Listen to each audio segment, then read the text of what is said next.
Good evening, everybody, and welcome to Spaced Out Radio. Tonight, we kick off a brand new week with some brand new UFO talk. Jason Gilmette is going to join us here momentarily, and I am excited to have him. Why?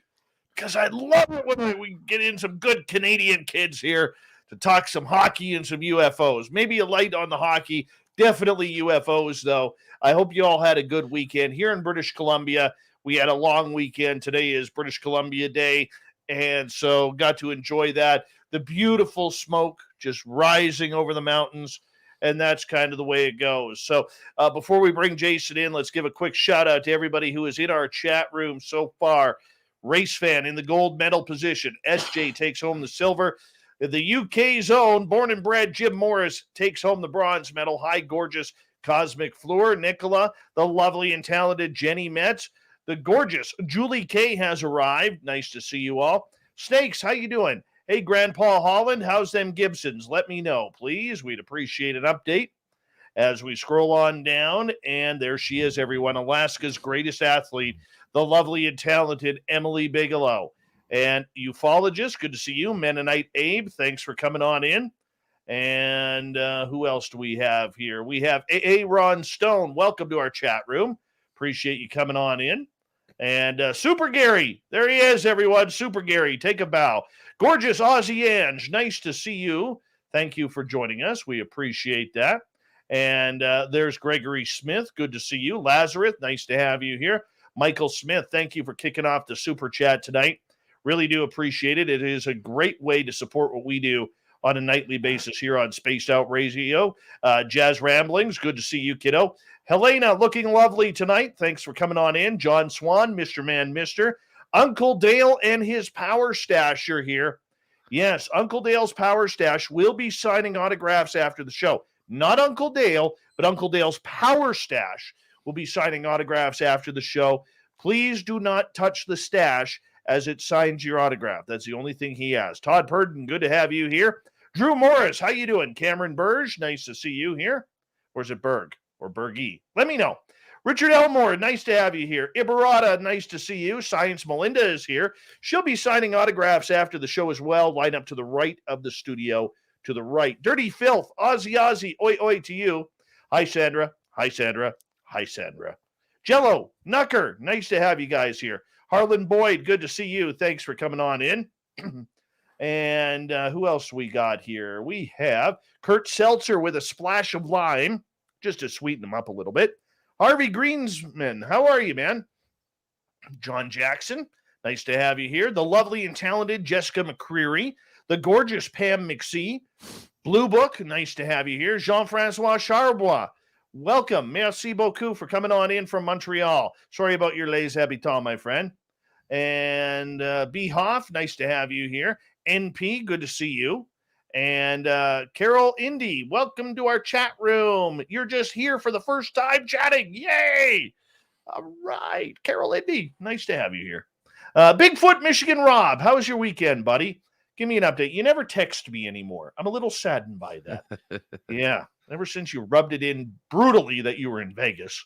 Ugh. Hurts me right there. Right there. Excalibur, Mama Susan, Stew Pot. Good to see you all here. Glenn John McEnroe. Yes, he loves his Wimbledon, everybody. Jim Christie is here. The Jim Christie. The gorgeous and talented Kira has arrived, so we can officially start the show. And where are we here? The lovely Steph Dickey from Florida has arrived. JR, good to see you. And the lovely Tammy Jackson has arrived. There she is, everyone. Give a wave, Tammy, so everybody can wave back. And where are we? Joe Smith, good to see you. And we're caught up. We are caught up right there and then.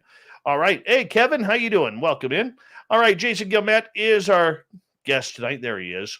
Nice, solid, good Canadian beard. He's ready for the winter, and it's only summer right now. Ben Howland, welcome to the show, man. And, yeah, you know what? As much as I hate soccer, and trust me, soccer is the antichrist of all sports, okay? It really is. Hey, there's Meaty Toes. What's happening? Meaty Toes on Twitter, UAP Toronto. And, you know, but I'm going to be honest with you. I thought American women would run over the Canadian women. They didn't. First time in 20 years. First time in 4 years that Canada scored a goal against the women.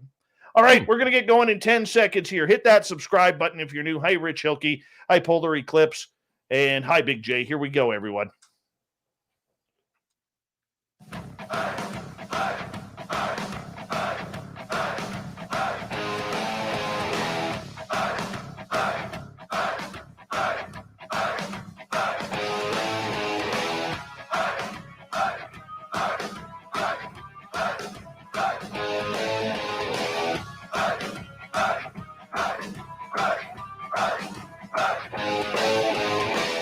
From the mountains of central British Columbia to you listening around the world, this, my friends, is Spaced Out Radio. I am your host, Dave Scott, sitting in the captain's chair of SOR headquarters. We welcome you to tonight's show on our terrestrial affiliates around North America, digitally on TalkStream Live, Revolution Radio, and KPNL. All of our archives are free by going to youtube.com/Spaced Out Radio. Do old Davey the favor. Hit that subscribe button. You can follow us on Twitter at Spaced Out Radio and on Instagram at Spaced Out Radio Show. Our website is spacedoutradio.com, where we have a plethora of features for you, including rocking out to Bumblefoot and reading up on Captain Shirk's SOR Newswire. Tonight's show is brought to you by Chive Charities. Help make the world 10% happier by visiting Chive Charities today. You can find them on our website. Jason Gilmette is a MUFON investigator in Canada, also the host and creator of a very popular podcast called UAP Studies Podcast. UAP Studies is created with the idea of collecting knowledge from the best UAP investigators, researchers, scientists, journalists in the world to talk and teach everyone about the proper way of handling UAP cases, along with the scientific logic and analytical approach that goes along with the subject. Sightings, abductions, cattle mutilations, CE5 contact, and learning everything in between lets you study in on the situation.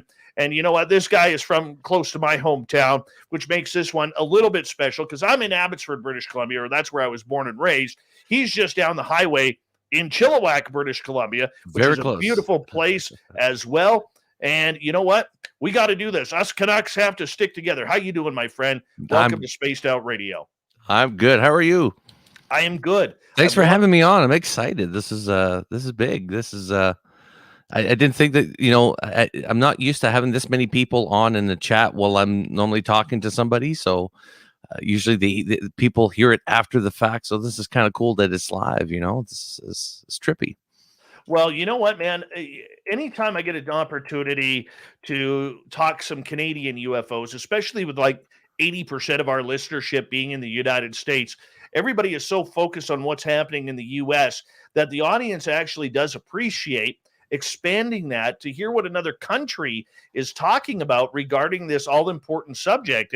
And you're one of these guys where, damn it, man, every time I look, you're popping up on my Facebook. You're popping up on my Twitter. I'm like, really? He's got Jacques Vallée on? He's got all these guys? And I'm like, wow, you're doing a great job, by the way. And you're thank you. Giving a killer interview as well. Oh, thank you. I really appreciate that. That's awesome. Yeah, the podcast has really blown in the last, I would say probably the last 6 months. It's really has picked up. And then the guests have also, seems like everybody got back to me all at once. So it's really been a fluke as well of just being able to get the right people at the right time on the program. But yeah, I'm having a blast being a podcaster. I never thought that this would be the avenue that I would go down, but I'm enjoying it. I'm enjoying the whole process. It is a lot of fun, especially when it hits. You know what I'm saying? Yeah. Because there's nothing better than the confidence and thinking, you know what, I'm just going to shoot and reach for Jacques Vallée, and all of a sudden, boom, he gets back to you, and you're like screaming around like a school kid, like who just got an autograph from their favorite athlete. It's like asking the hottest girl in high school, to go out with you, and she says yes. It's just that's just the way it is. That's how it felt. It's just you got Jacques Vallée after that.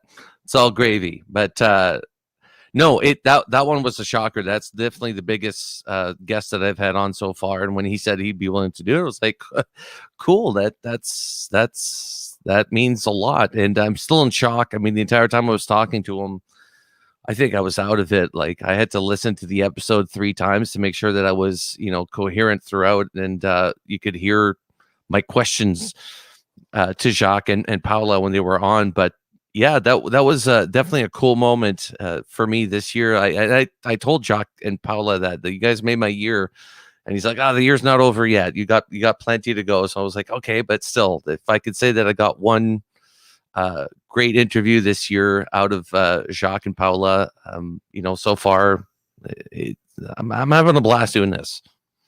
What made you get into it? Do you know what? I've always been into UFOs and UAPs. Obviously, I had experience when I was a kid, so I always knew that I want to do something in the field of UFOs or UAPs, but I didn't know what to do. And I joined MUFON back in 2000, and I think it was late 2019, early 2020. And after you do the exam and they give you your certificate and it's okay, you're ready to go. Here you go. You're kind of like, okay, now what? Right? Because what if I get a cattle mutilation, which we do sometimes in BC? There's some cases that happen. What do I do? Do I need equipment? And they do tell you, okay, you might want to pick this up or that up, but to actually talk to somebody who's been in the field like Chris Rakowski, it goes a long way, because then these people can actually walk you through and say, okay, well, the first thing you need to do is, approach it with your equipment, make sure that it's not radioactive. And after that, you want to put on your suit, and then you want to go inspect this and do that. So the step-by-step for me was really what I wanted to learn. And that's how the podcast initially got started. And of course, we covered different aspects of it. But initially, it was my experience that got me to pursue this into my adult life. I think, there's something that draws a grown man, a grown woman to decide that they're going to, devote some of their adult time into investigating UFOs or UAPs or talking to people about it. You have to have some sort of profound experience or profound story that, took place that cemented it for you, solidified it for you. And that's what did it for me. What was that experience you had as a kid? Oh, it's pretty cool.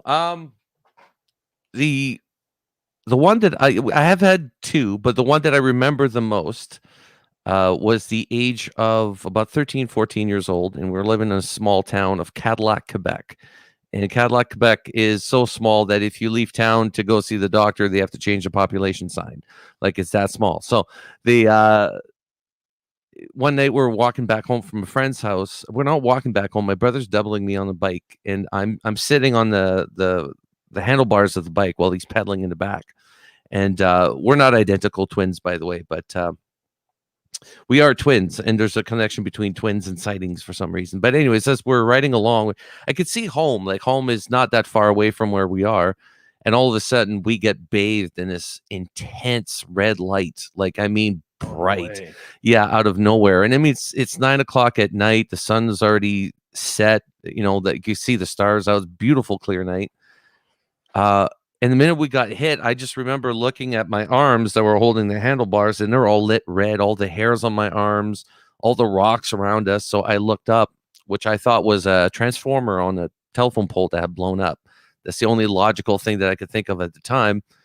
And as I looked up, I see the telephone pole's fine. So I just keep looking up, and about 80 feet above our heads is this cigar-shaped craft, maybe the size of a school bus. And it's just above us, and it keeps flying in front of us, and then eventually over a row of houses, and then made like a 15, 20 degree turn, and then went over the trees. But the fact that I never saw it coming is that we were bathed in its light. That's how we first knew that it was there, that we were caught from behind. Had no idea that there was a craft like that right behind us. And when it flew right above us, it was fascinating, because you think you would feel fear, absolute calm. Like, you couldn't hear this thing. There was no motors. It was just peaceful. And I just remember watching it with awe, like just technology beyond anything that I've seen up to that point, but complete peace with it too at the same time. Like, I knew, like, meant no harm. Flew over us, lit us in red, but it didn't do any harm to us. So yeah, that was quite cool. That was a very close experience, and one that I've I'm still looking for other people to, because usually when you hear somebody gets hit with a beam of light, usually they get abducted. They're sucked up. Right. That wasn't our case. I don't know what it was about us. I guess they didn't want us, but yeah, they just flew over us. It lit us with this light, and this light, by the way, was like perfectly cut at the. There's no edge bleed to this light, the same way that you would have with a flashlight. It had none of that. It was just perfectly cut red beam from underneath this thing as it flew silently above the row houses. And it's like it's scanning the ground for something. And because we're in a mining town, I eventually found out that mines are gold mines for UFOs. They're always seen at these locations. So it made sense later on. But yeah, that was my initial one that I went into full-on record mode. And I keep telling people that I'd like to say that I went to school and I didn't tell anybody anything about it. And I kept my mouth shut. And that's not true at all. I told everybody, like everybody. Interestingly enough, though, there was a detail to it, which I forgot, which is a big detail, that it was my own twin brother that was with me. And for years, I've been telling this story, and I was like, I was with a friend. Like, I totally forgot that it was my own twin brother until I mentioned it to him. He's like, of course, it was me, you idiot. I was the one riding the bike. I'm like, how did I forget that it was you? Like, why did I think it was somebody else? I don't know. But anyways, we got our story straight. And he mentioned to me previously to that, several years previously to that, we had moved to this dilapidated farmhouse where my parents are supposed to spruce up the house and pay barely any rent as long as they made the house pretty or whatever. It was a weird deal they had going on. But behind the houses were these, just worn out barns that weren't no good anymore. And actually, you would know this section, but right by Sumas Mountain, Rosedale. Yes, I know the area well. Yes, that we were right beside that mountain, and there was a black. The only way to describe it is a black saucer. So it was just black shaped saucer above us. That's all we saw. It was just a black underside of this thing. And wherever we would move in the field, it would move with us. So if we ran across to the right, it would move to the right, move to the left, it would move to the left. And all of a sudden it went, and it just went right towards Abbotsford at this incredible speed. And I think we both shat ourselves and ran home because at that point it wasn't funny anymore. Like, because, we were kids. We didn't know what it was. It could have been somebody with a remote control airplane or something. Like, we didn't know, but at that speed when it took off, my brother reminded me that we were pretty freaked out. So we ran back to the house at that point, and that was our 2 UFO experiences as a kid. No kidding. What is it about the lower mainland of British Columbia, which is just east of Vancouver, that makes it such a hotbed for UFOs? I don't know. We're right by the Cascade Mountains too, which, Washington State has tons of UFOs all the time, and we do too because we're right above the Washington State. And I don't know if it's the river system. I don't know if it's the way that we're positioned, but there is a lot of activity. I had a case in Hope last year that, to me, was one of the coolest cases that I've received with MUFON so far. But there was a kid who was at the Bear Caves, I do believe, in Hope, and he's just taking pictures of these eagles from that location. And I guess the app that he uses for that only takes about a 2-second video before it takes a picture. So he had this video, and in the video you could clearly tell, he only noticed this afterwards, that there's an object that emerges out of the Fraser River very fast. So we zoomed in on this thing. Oh yeah, it was the size of a Ford pickup truck, F-150, F-250 maybe. It was underneath the Fraser River. It emerged, and we calculated because it was right by the railroad tracks. And so we calculated its size. And then the velocity at the speed at which it came out of the river was Mach 3.2. So we calculated by the frame rates of what this kid had recorded. And from its trajectory from underneath the Fraser River to when it's out of the frame shot, we calculated the speed was 3.2. And it never broke the surface of the water. That's the most amazing thing, to have flown from underneath the river. So this is a big river, right? Fraser is huge. It's huge. But even if you have something the size of a truck emerging out of that river at that speed, you would think it would leave some sort of, make some sort of explosion when it comes out. Nothing. It's as if the water wasn't even there. So that one was a big case, and that kid had a horseshoe up his butt, because to capture that on video, just on a 2-second clip that it took was amazing. But this area is super active. Are you sure it wasn't a flying sturgeon, as Rich puts in the chat room? Yeah, that it could be. It could be. You know, we've done a lot of stuff to the environment. It's about time some of these fish start flying. No, exactly. And you know what? I can tell you that most of my sightings that I have had and encounters happened in Mission, British Columbia.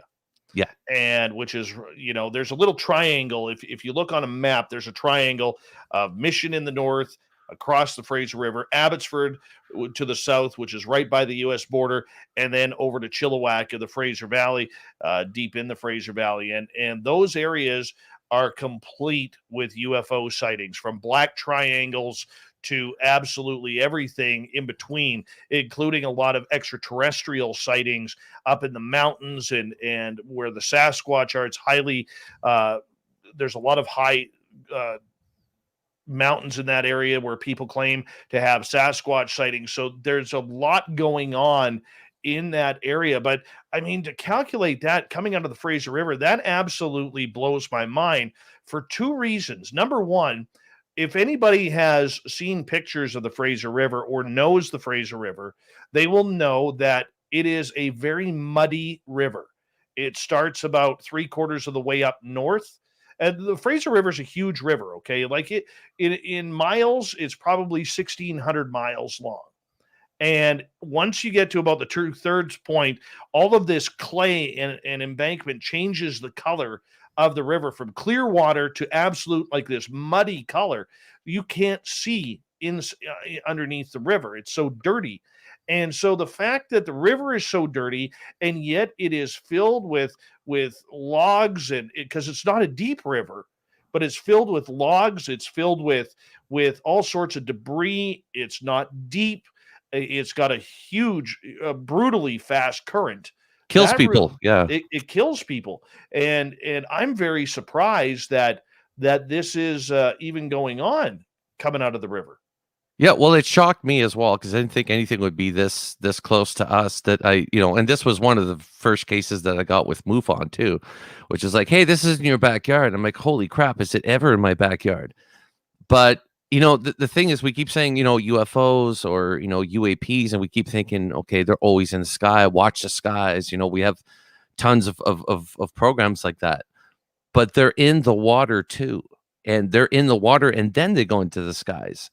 So that's the part that to me is, it's important, because we're not just looking at one direction. Now we're looking at, and you're mentioning, like, all the sediments, all the stuff that that goes into that river. If you're going to analyze what's going on ecologically in our in our ecosystem, go underneath the water. You'll find out everything that you need to know. All the pollutants are there. You'll find out if what sediments are there. Like, there is a thing with UAP and environmental issues. The two are linked. I don't know how, but they're very much linked. Friends of mine actually saw a giant white orb. We were sitting on our patio, and my patio, when I lived in Mission, overlooked the Fraser River and Abbotsford. And we were sitting on our patio having a drink one night, and we watched this orb, this bright white orb, probably if you were to hold a golf ball up close, that's how close, the size of it, but way off. And it was following the river. And then all of a sudden it got to where along the Fraser River, where the Mission Speedway is, the racetrack. Yeah. Yeah. Okay. It hit the racetrack. It hung a 90-degree turn towards Abbotsford, and then went over Matsqui Flats, took a 180-degree turn way back over Mission, and then just went straight down, ploop, like going into Hayward Lake area. Huh. Like it went underneath, you think? Underneath the water? Yeah. Hayward Lake and Ruskin area is very well known for UFOs coming out of the water. So I did a night watch close to there about a year ago with some friends of mine. One of my friends showed up, and of course he's already half cut by the time he shows up to this, night watch. But we were looking for orbs in that area because that whole stretch. I think I know what you're talking about, where the lake is, near Mission, right? And Yes. then so we parked. I think we were at least halfway through there, like in some big field out there. We parked our butts there for the night, trying to look for orbs because we heard that there was orbs going on in that region. Didn't see anything. But man, is it ever worth it still to go out of some of these nights, especially on a clear night, and you get to see just the Milky Way and just the stars are amazing. It's well worth going out for a night watch, even if you don't see any weird activity. It's a blast. And the thing is, when you get into the mountains, and a lot of people don't take advantage of this, take your car into the mountains where the light pollution is dissipated a little bit and you can actually see some stars. It's amazing how much activity from satellites to shooting stars that you see, never mind UFOs. Yeah. Yeah, even planes. It's just the traffic. Like I think it's such a disservice that we've done to ourselves with our cities and the light pollution that we have, because it puts things in perspective every night when you get to look at a clear night sky and you get to see how many billions of stars there are above our own, from our own view. It's crazy, and it puts things in perspective and just lets us know that the daily bullshit and grind that we all do, and pardon my English here, but the BS that we do every day doesn't really mean anything. I think we get lost in our own humanity and own self delusion and society delusions as well. The safety that we all feel like right now in BC, we're on fire. All of Canada's on fire, so the safety net that we normally feel is not really there, because even in your region, as we speak, it's pretty bad right now. It's set on fire. So it puts things in perspective to look at the night sky when you get a chance, especially when all this fire smoke is gone. Good God, am I looking forward to that? That's just Trust me, too much. My friend, I drove from my area 4.5, 5 hours south to Penticton, British Columbia, and I never saw the sun once. It was all thick. And when we came over the mountains and came down towards Okanagan Lake, just outside of Kelowna, you could not even see the lake. That's how thick the smoke was. And when the highway goes right along the lake, you could maybe see 100 yards out into the lake, and that was it. Right. And it was that way all the way through Penticton, stayed at my sister's house, and came back, and the forest fire smoke was just as thick coming home.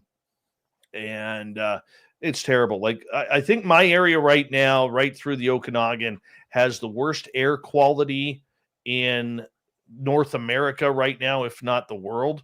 It's being rated right now. It's terrible. It's absolutely terrible. Like, I can even feel it in my throat after sitting in the, you go outside, like I went grocery shopping today, man. You're going back in and out of that smoke. It's like, my goodness, it just burns. It does. It sucks. And you smell like it too. You come home, you smell like you've been at a campfire. Oh, true. Yeah. And there's no marshmallows for it. Nothing. No marshmallows, ashes on the car. Yeah, it's pretty gross. Can't keep your car clean, that's for sure. Jason, I'm going to get you to hold on right there because we are going to go to break here at the bottom of the hour. Jason Gilmette is here. UAP Studies Podcast. We're going to get into a lot more UFO talk when we come back because there's a lot going on here in Canada. I want to get his opinion. Why has the Canadian government been quiet on UFOs? We'll find out different perspective on the UAP subject tonight. Let's make it happen. You, me, Jason, and all the aliens above tuning us in. We'll be back with more Spaced Out Radio right after this.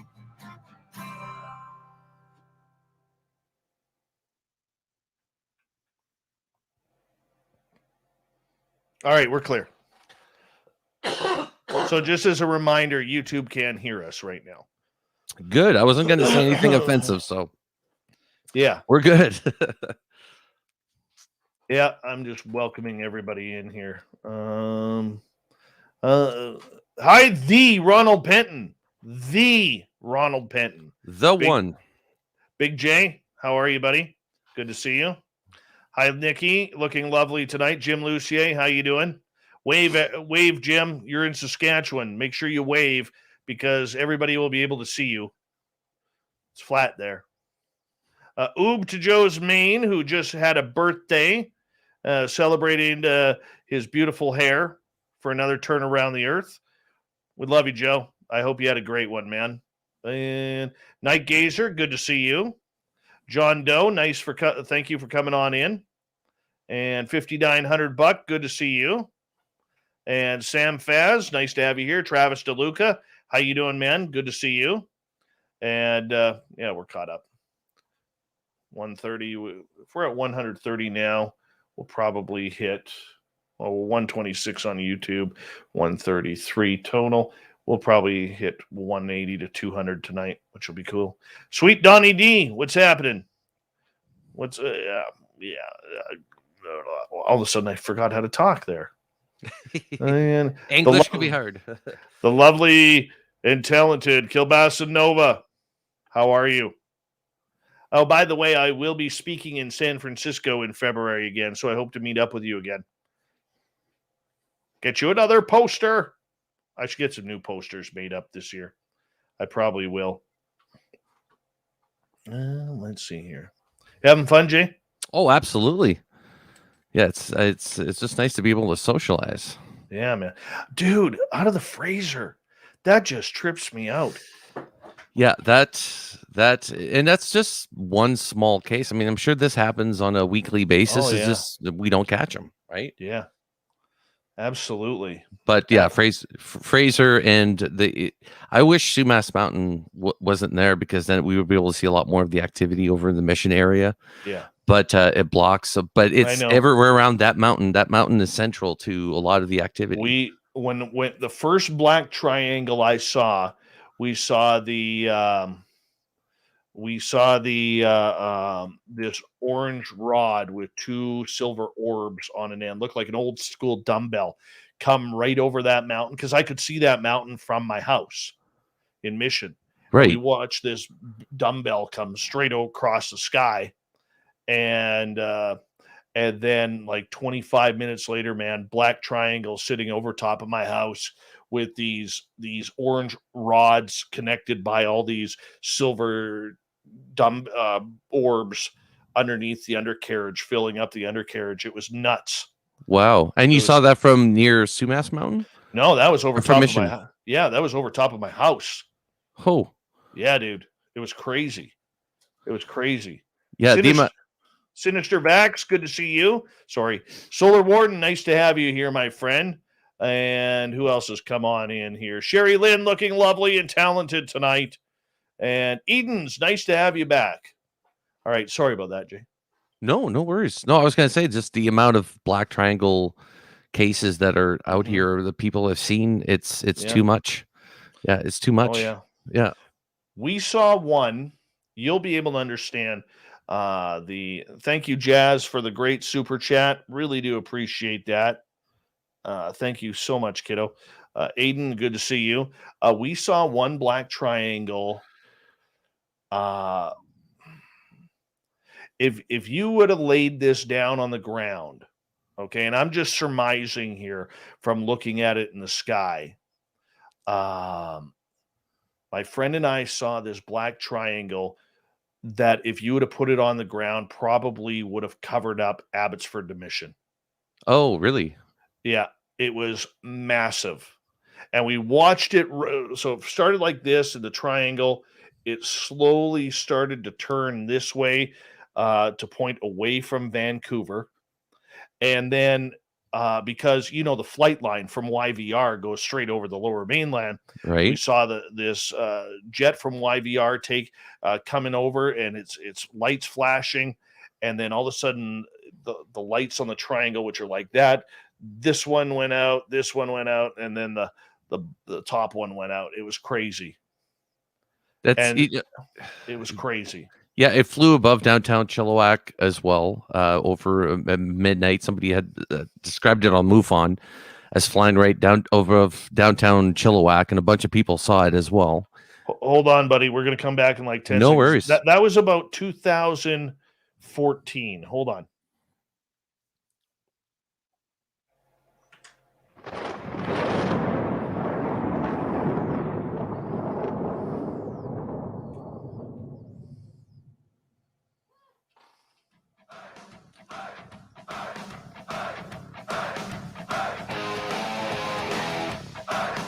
Second half hour of Spaced Out Radio is now underway. My name is Dave Scott. Thank you so much for taking the time to join us. We really do appreciate earning your listening ears.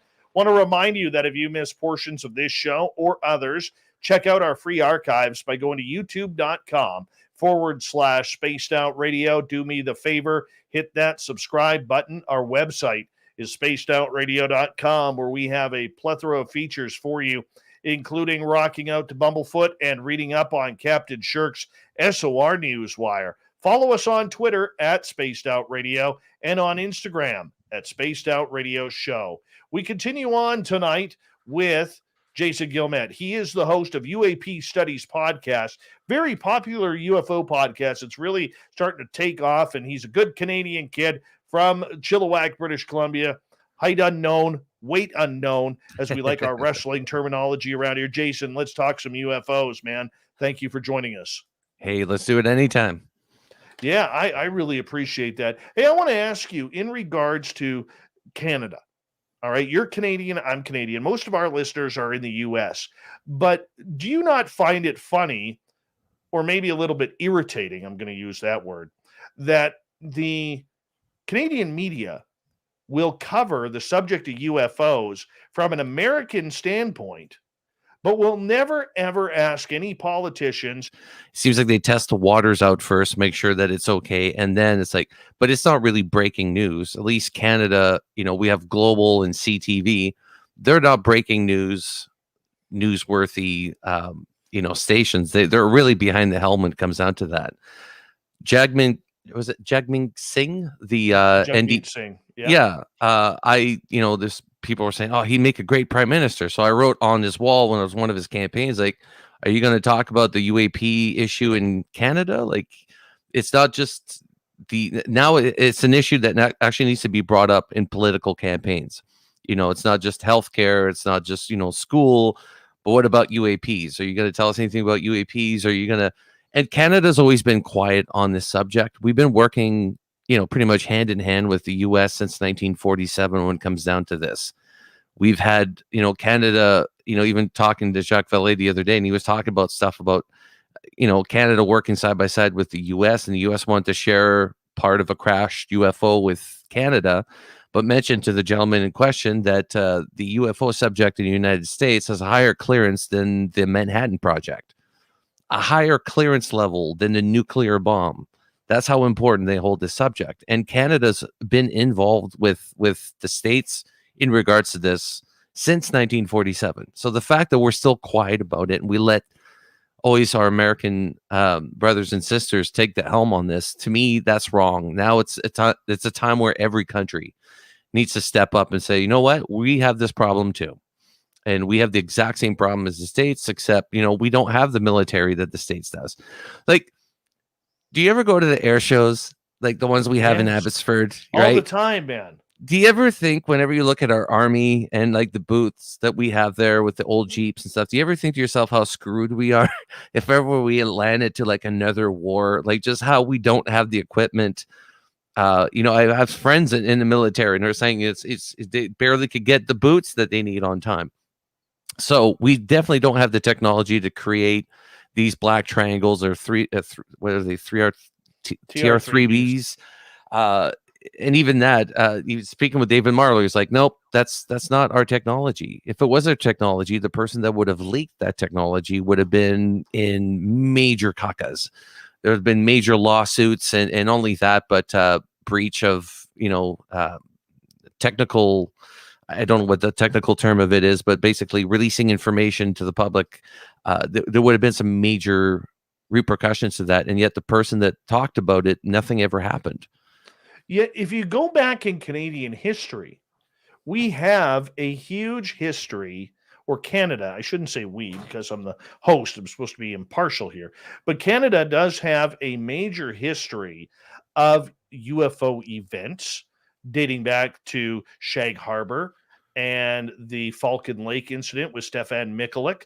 We look at Paul Hellyer, who is still involved with the Privy Council of Canada at 96 years old, and has come out saying Canada is in contact with two extraterrestrial races, We have him coming out explaining that. You look going back to the 50s, where the United States government was relying on the research of Wilbur Smith, a Canadian researcher, regarding this topic. So it's not like this topic is new in Canadian circles. No, but it's not. It's not new. It's just, but also we as Canadians have never really talked about it overtly, openly. I think now we're more of an age where we can talk about this subject openly and start asking questions. Well, is our government? Because in Canada, we always assume that we're taking the polite way, or that we don't have the same attitude towards this as other nations, but we do. This is severely important topic. They fly over our skies. They're in our waters as much as they are anywhere else. So it's a global problem. It's not individualistic anymore, or at least, based on the country. I would like to have Justin Trudeau come out and talk about UAPs or something like that, but I don't think Trudeau's administration is the one to do so. I think maybe the next one would be, based on what follows next down south with our brothers and sisters in America. But yeah, Canada should definitely start speaking up towards this, because we are not new to this at all. People see it all the time here in Canada, and we want answers as much as anybody else. Like, this is not normal. It's not Canadian technology by any means. We do not have the funds to create weapons like this, or vehicles that could. And if we did, we would brag about it, right? Like, if we could able to just invent a craft that moves like a hockey puck, you darn right, so we would brag about it. No, I hear you with that. And what's scary though is, and this is what I wonder, are the Americans calling the shots regarding this? Because we are so tied into NORAD, we are so tied in to the 5 countries that have the who report everything to each other.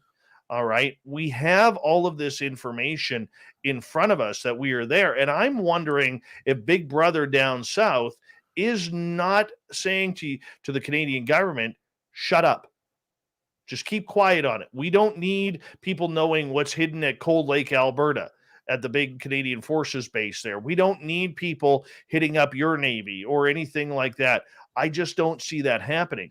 And when you add into the fact that there's a leadership in this country, love him or hate him, that is very much more astute with a different sort of politics than anything to do with Canadian UFOs, I think it's very difficult to be able to state that, and I agree with you that it's very difficult to state that this government would be one that would even know where to start with this topic. Well, it's a very, again, liberal. It's a liberal, but it's all about touchy-feely emotions, how a person feels or identifies. That's really what the party that we have in now.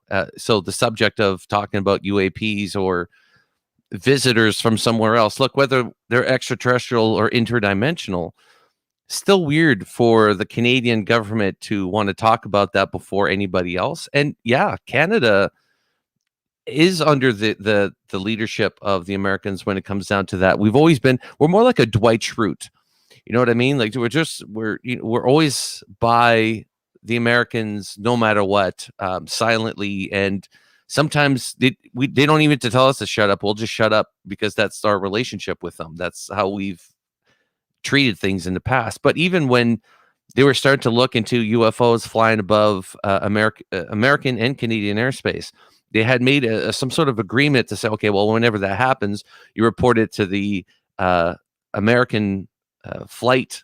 I forgot what the technical name of this. I'm bad with names, by the way, guys. But they were bypassing Canadian flight systems or radars. Instead of telling them that they were seeing weird things in the skies, they would dispatch to the States and tell them instead, oh, we're seeing this over Manitoba skies. So it was something that from the get-go, both countries have had vested interest in this, because it's an issue that we both deal with. If there's activity in Washington states, you darn right the activity over Fraser Valley just picked up as well. It seems that we're linked in. These things don't see borders. They just see patches. And doesn't matter where the patch lies, I guess. Well, I'm going to blow your mind with something here, and I bet you didn't even know. Bring it on. I like All learning right. stuff. So a few years ago, this is going back to, I think, well, how old is my daughter? Okay, she's 18. So 4 years ago, 2017. It was around October 10th, October 15th, 2017. My daughter gets invited to a Halloween party. All right. My partner goes to pick her up at 10:45. My daughter comes out of the house and she is hammered, drunk as anything, almost passing out. Now, my daughter doesn't drink. Okay, so up here in the Caribou, what happens is it's one of these things, because it's such a small area, and I got to take the long road for you to understand this. It's nothing for a bunch of 19, 20, 21-year-olds to crash a teen party and have some fun and get the younger ones drunk. Okay. Right. We don't like it as parents. It happens. So my daughter is passing out, like going unconscious. Thank God we found out she got hammered on one Palm Bay. One? Right. One. Wow, that's a cheap drink. Yeah. Yeah. So the point that I'm getting at is, as a parent, I had two choices. I could go over there with a baseball bat, or I call the RCMP. So I call the Royal Canadian Mounted Police because it's the smart, responsible thing to do.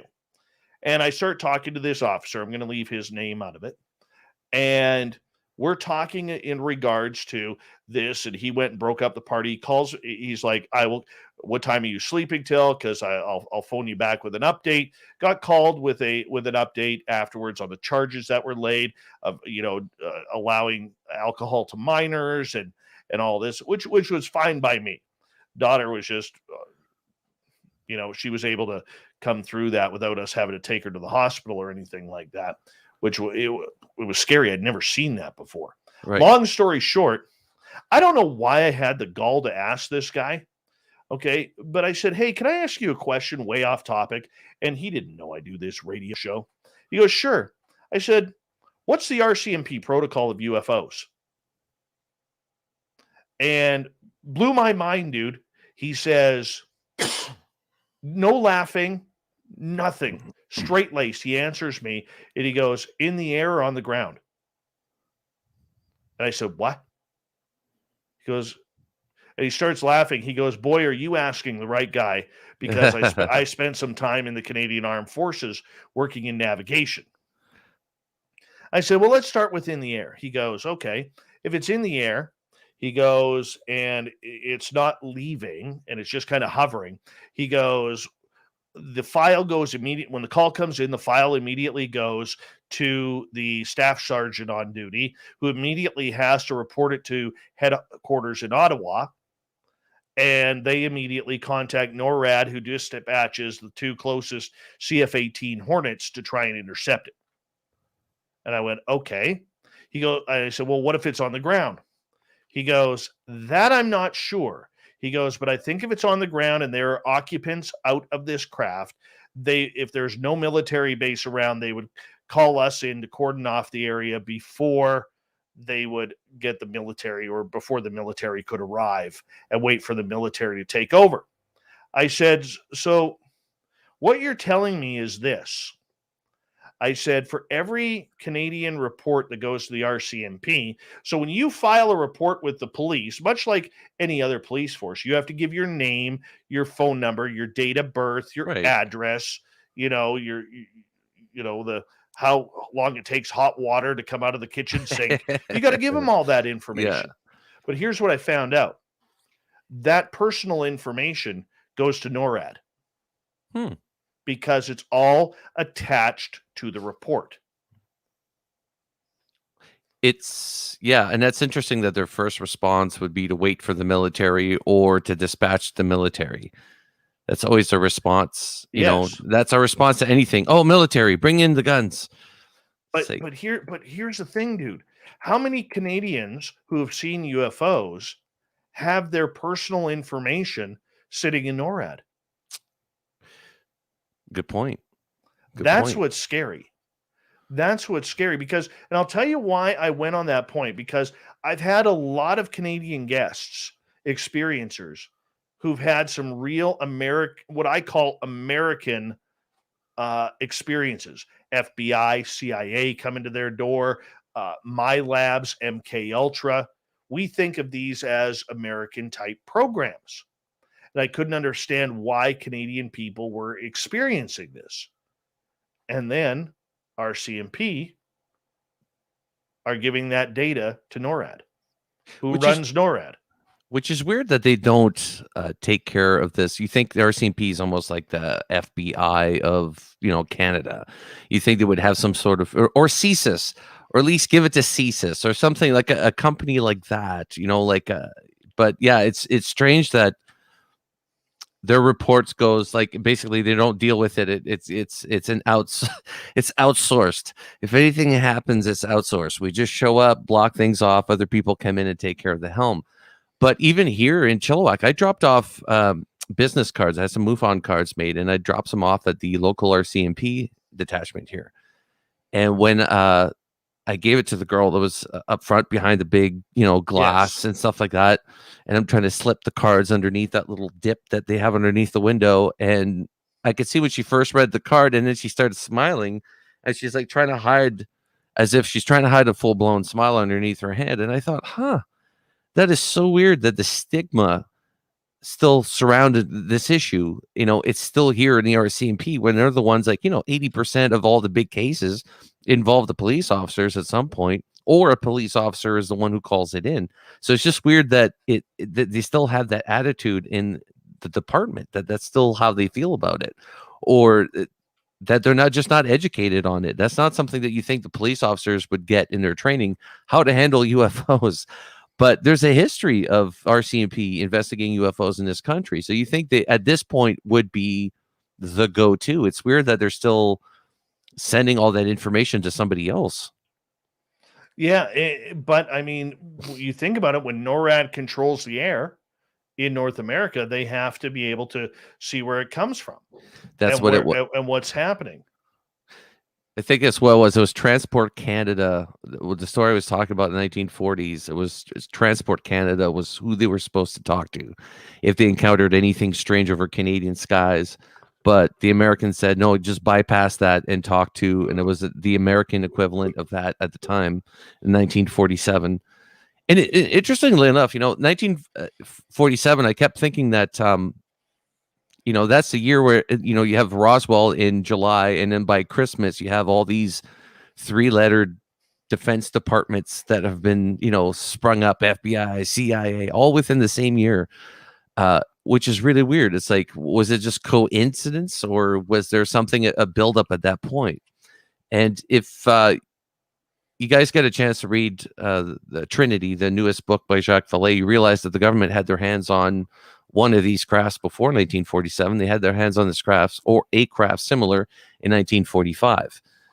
Similar crash that happened only miles away from Roswell 2 years previously. So the crashes, when you hear about Roswell, and then you hear about this Trinity crash, and then you hear about, was it Oppenheimer, decided to become a destroyer of worlds, maybe discovering that these nuclear bombs that were setting off is also affecting other life forms. And we just discovered that because they seem to crash around the areas where we're detonating these bombs.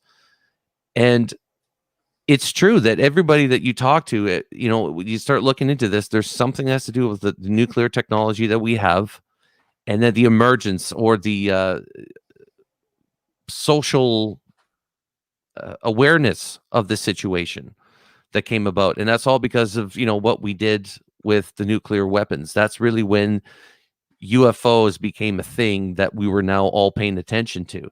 And still today, we still pay attention to them because of the nuclear factor. I think that is a huge thing. And it does affect them as much as it affects us by the looks of it. So I forgot where I was going with this, my friend. I got lost in my own thoughts there. That's all right. It happens. It happens. It happens. Go down the rabbit hole. Yeah.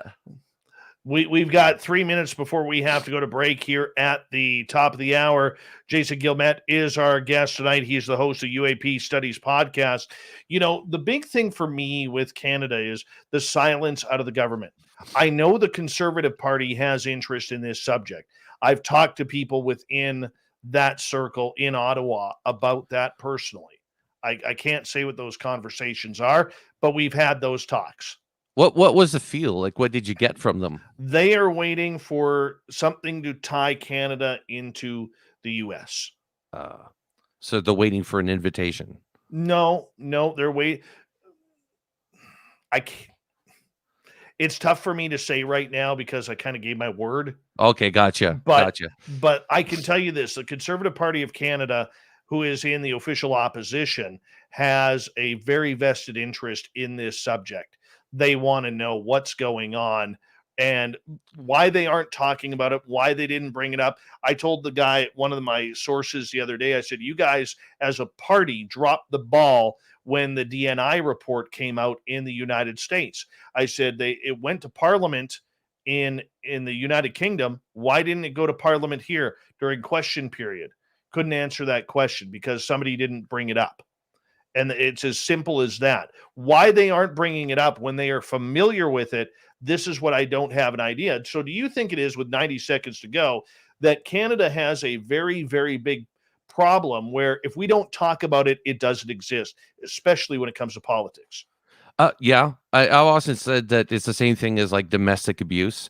If you don't talk about it, it doesn't appear. And if, not witnesses, but I would say, like, people across the street know that it's taken place, but as long as nobody talks about it, it's not an issue. And I think that's the same thing with this phenomenon, is that if you don't address it, right now they're worried about, COVID-19, and obviously our country's on fire. So there's more pressing issues.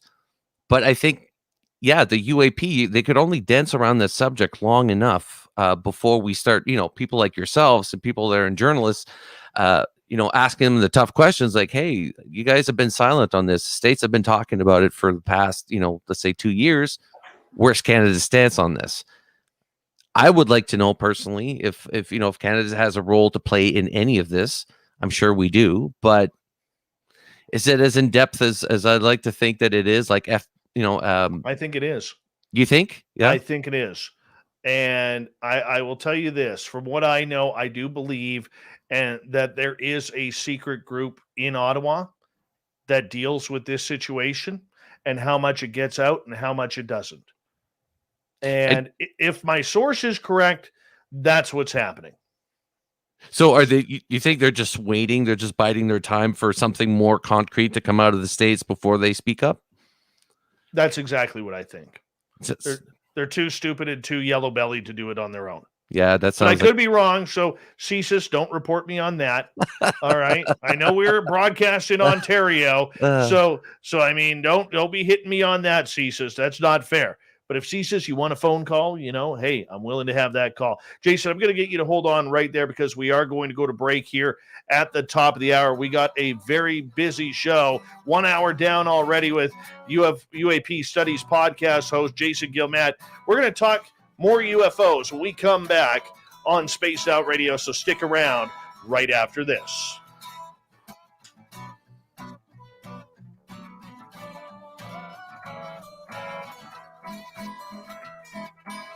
Oh, I like the blues.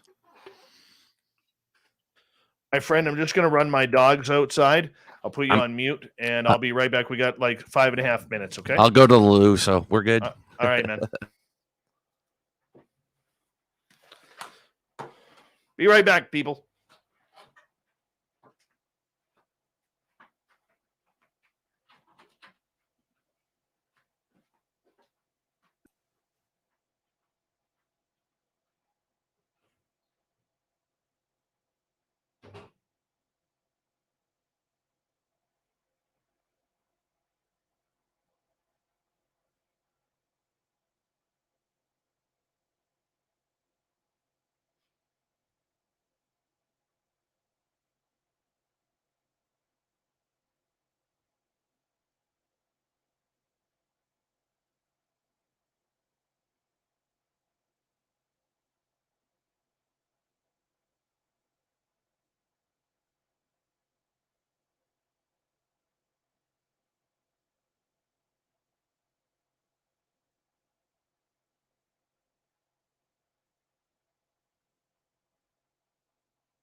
All right, buddy, I'm back.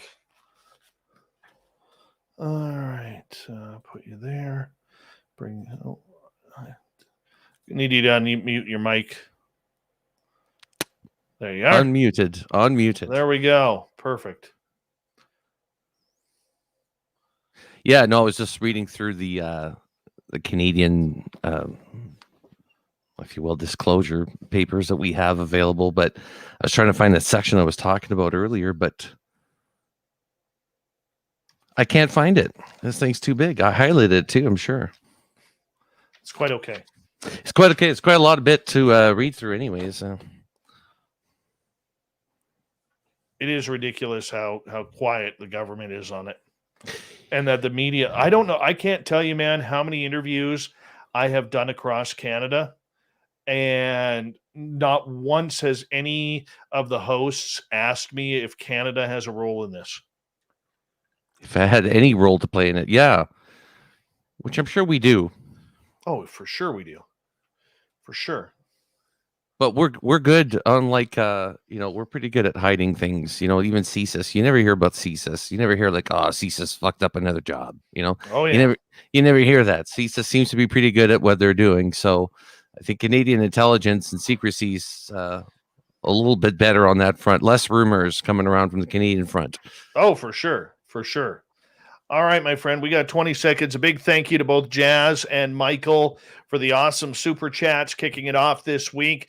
It's a great way to support what we do on this show on a nightly basis. If you're new here, don't forget to hit that subscribe button, ring that bell, so that way you know we are live at 9 p.m. Pacific, midnight Eastern, 7 days a week. Here we go. You're listening to Spaced Out Radio with Dave Scott. Follow Dave on Twitter at Spaced Out Radio and on Facebook, Spaced Out Radio Show. Kicking off hour number 2 of Spaced Out Radio tonight. My name is Dave Scott. Thank you so much for taking the time to join us. We really do appreciate earning your listening ears wherever you are on this beautiful planet we call Earth. I want to say hello to everyone listening in on our terrestrial affiliates around North America and digitally on TalkStream Live, Revolution Radio, and KPNL. All of our archives are free by going to youtube.com/Spaced Out Radio. Just do me the favor, hit that subscribe button. The Desert Clam has set the password for tonight in the SOR Space Travelers Club. We have, what is this? Palmiped. Palmiped is your password.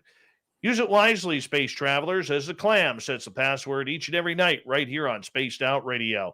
Our website is spacedoutradio.com, where we have a plethora of features for you, including rocking out to Bumblefoot and reading up on Captain Shirk's SOR Newswire. Follow us on Twitter at Spaced Out Radio and on Instagram at Spaced Out Radio Show. We continue on tonight with Jason Gilmette. He is the host of UAP Studies Podcast, very popular podcast that's going on right now, talking all things UFO.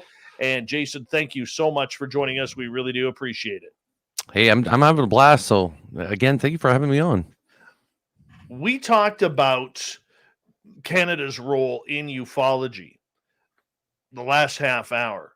And one of the things that I have talked with Lou Elizondo and others close to him is about that this stuff is happening north of the border. It goes well beyond Falcon Lake or Shag Harbor. Are we hearing about these cases, whether it's through MUFON, whether it's through other sources of information, regarding NAV Canada or the Transportation Safety Board? Are we hearing from them? Yeah. You know what? For me, I think the survey that Chris was it? It's not Rutkowski. Man, I'm bad with names. Yeah, he's the Canadian ufologist in Winnipeg. I believe so. I get my Rutkowski's. Yes, I had another Rutkowski on. That's why I'm getting the two confused. Man, I'm bad with names. I really got to get on that. Considering I'm a podcast host, you think I'd get my names right. But yeah, so Canadian UFO surveys. I was talking to Victor Vigiani the other day, and he's a guy that to me, like, I look up to, because he knows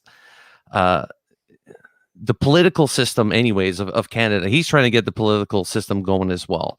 Now, whether or not we can get, and I lost track of your initial question here, but whether or not we can get the political system going in on this, which is really important. And CTV, we're talking about global and all that, getting on board with the stations as well, or at least talking about the subject. And the biggest push right now, I think, in this country politically would have to be the UAP subject after the COVID issue. Obviously, we got to get rid of the COVID issue first before we can talk about UAP, at least more honestly. But even having a person like yourself asking the political questions of, hey, what about this? Are you guys taking this seriously? Because we haven't heard that from Canada yet.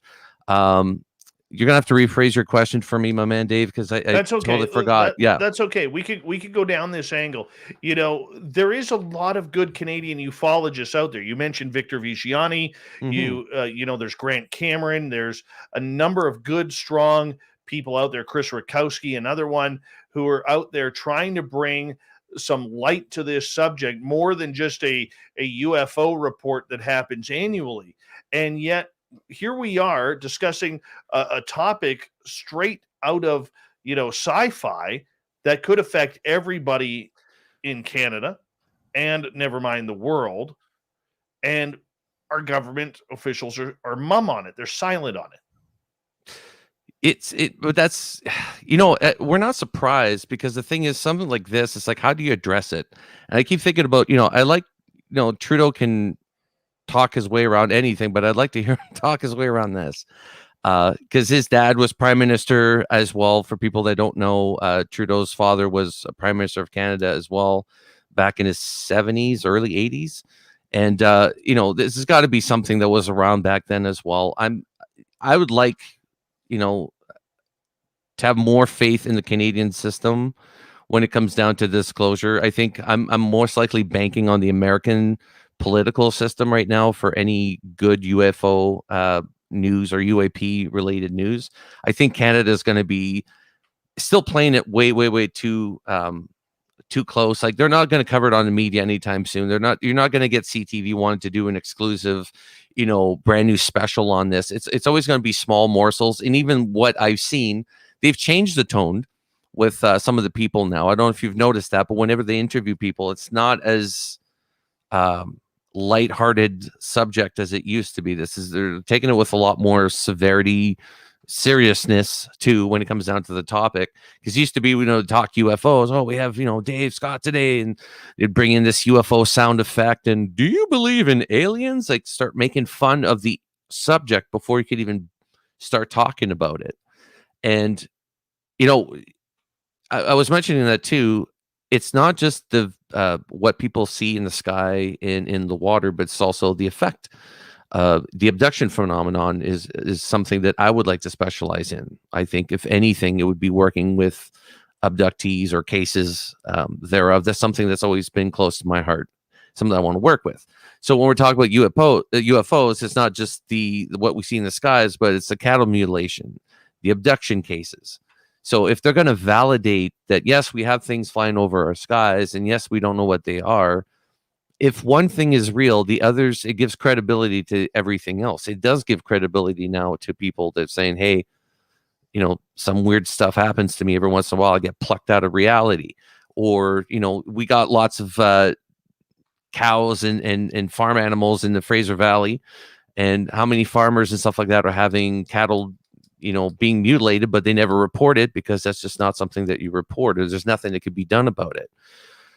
So, give credibility to one thing. Saying one thing exists gives credibility to the other stuff as well. And I think that's really why a lot of people are on the fence about, full-blown disclosure. Is just that, you open up one gate, it's going to open up another. The subject in of itself, I think, is deep. And that's what they're afraid of revealing, is that, if you start saying, yes, UFOs are real, okay, well, what are the implications now? What does that mean? And Canada is certainly not the country to take the helm on that. I think we're far too polite, and would rather let our neighbors to the south take the helm on this, I think. But I'm interested in what you said, like the fact that you talk to people in the Conservative Party and that they're on board. I'm almost going to swing over to the conservative side if that's the case. I'm voting conservative next year, baby. Yeah. Oh, well. Hey, I got some audience members here who want to hear some black triangle stories. You mentioned there seems to be a lot of sightings around British Columbia and Canada with these black triangles. What do you think they are? I don't think it's us. Personally, I don't think it's us. We don't have that technology. And the fact is that it's flying over Canadian airspace. Look, like I mentioned before, Canada's, we're broke when it comes down to military stuff. We don't invest that kind of money. And if you see, our army and, it's hard for us to get anything that doesn't come in that nice green military pattern. I think everything that we have is World War II hand-me-downs. I think we still have a warship right now that was like just renovated from the Second World War. Like, it's pretty bad. Like, we don't have good technology.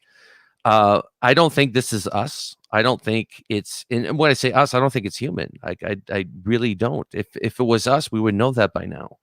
If it was China, we would know that by now. The fact that we can't get anywhere close to these things and we still are talking about it like we are right now, we still don't know what they are. It's safe to say that it's just not human. At least I'd like to state that, because there's no proof to say that it is.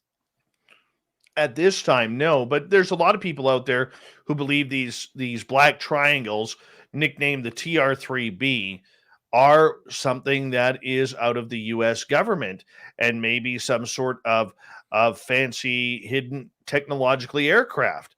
So, but let's say if it was true, Dave, if it was true, like, how many laws are they breaking? International laws are they breaking by flying over other countries without their consent, doing whatever experiment or whatever they're doing over these countries? And this is global. Like, this is not just, in North America. You got, Belgium went through a wave of this, and Europe went through a wave of this.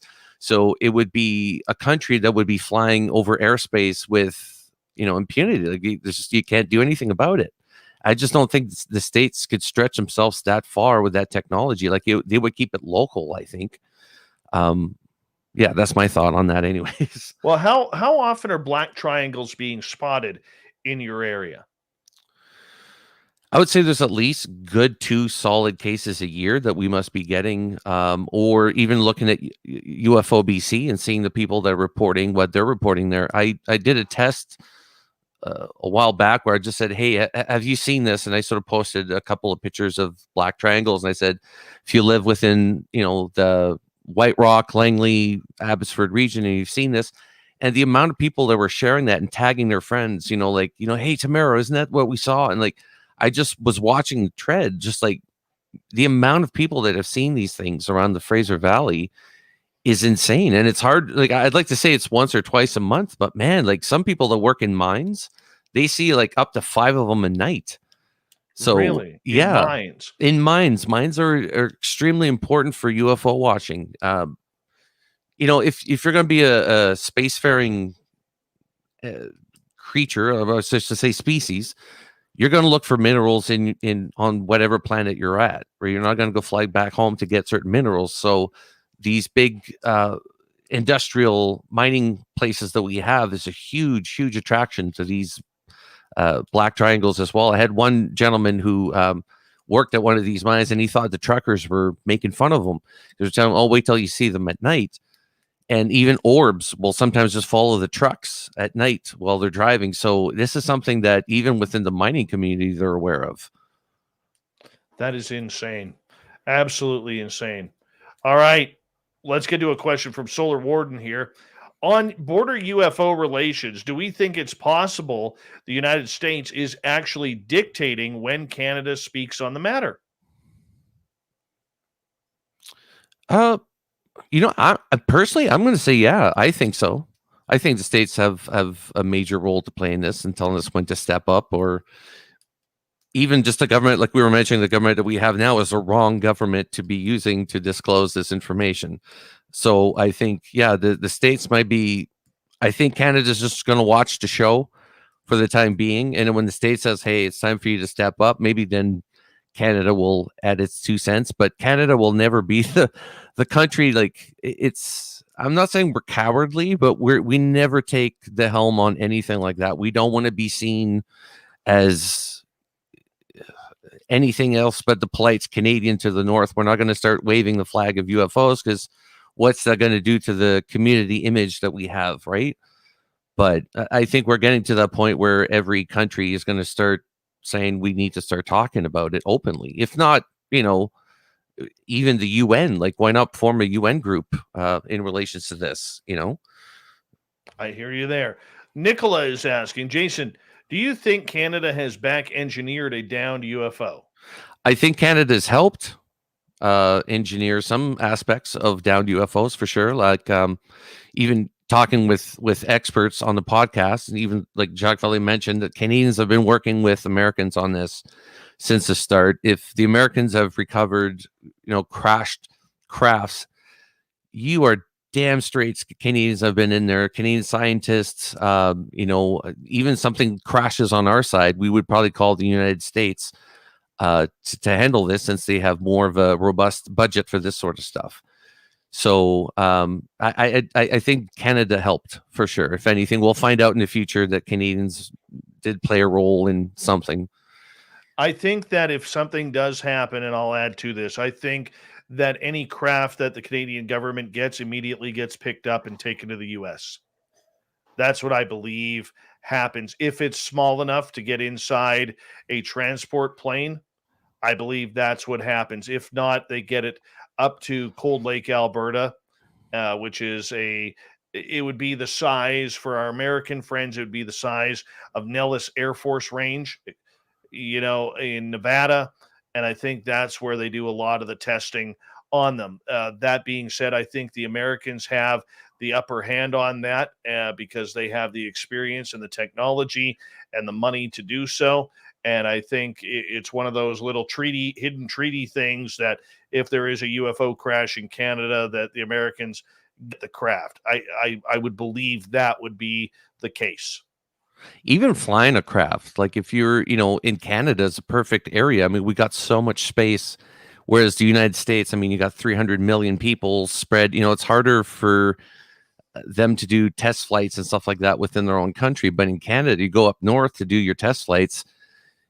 You got miles, kilometers and kilometers. I should say kilometers are Canadian, not American. Kilometers and kilometers of just nothing that you could just get away with, testing new military gear if you wanted to. So yeah, I think Canada has definitely been working closely with the States on this.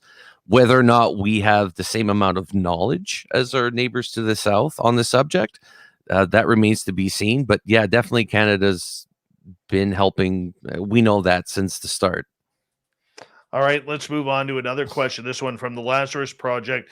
Would the TR-3B or Tic Tacs be more advanced? Or pardon me, would TR-3Bs or Tic Tacs be more advanced? Which one do you think is more advanced? Tic Tac, I think. Just because like the TR-3B, can it go underwater? Some people say yes, it can. I don't know. But the Tic Tac, as far as I know, just the way that it was maneuvering, and you think it's a lot more, I wouldn't say stealthy, but just the way that it was maneuvering, the way that it was, even talking with Kevin Day, saying that they would spot this thing, in space, and then all of a sudden it would be over 10 feet above the water within a split of a second. That technology is amazing. And I know that some people have said that these black triangles take off at a fast speed. What I've heard is just basically either the lights go out and then you stop seeing the craft, but nobody's ever seen it fly away at such a fast velocity like the Tic Tac does. So I would say the Tic Tac, for me personally, I would think that it would be the Tic Tac to be more advanced. Well, I think they have a perfect cover up with the black triangles, with everybody thinking that it's American technology. Good point. Yeah. Nothing to fear if you think it's just a foreign adversary or just a foreign country flying their stuff over your cities, right? But yeah, that's a comfort blanket, because nobody's ever come out and said, "Oh yeah, it's us. Don't worry about it," and go back to sleep. So that's the part that worries me about this whole TR-3B thing. Is nothing's been proven, and nobody's come out to officially say yes, it's us. It'd make me feel better if I knew it was like, oh, they're just testing out their new equipment, but that's not the case. Jason Gilmette is our guest tonight on Spaced Out Radio. We have about just under 4.5 minutes here before we have to go to break at the bottom of the hour. Mennonite Abe is asking, do you think UFOs are nuts and bolts or woo dimensional type things? I'm going to throw that to you first. What do you think what would you think there, Dave? Yeah. I don't believe they're nuts and bolts. I think we are dealing with something that's so advanced that we can't even fathom what we're dealing with. And you know, I hate it when people do this, but I'm going to do it anyways, okay? When people throw in movies or anything like that. But for me, I didn't realize this until a few years ago. Do you remember the Disney movie Flight of the Navigator? Yes. Love that movie. Okay. There is that movie for me when it comes to ufology and what I know now is one of the most realistic movies to the experiences we are hearing from people.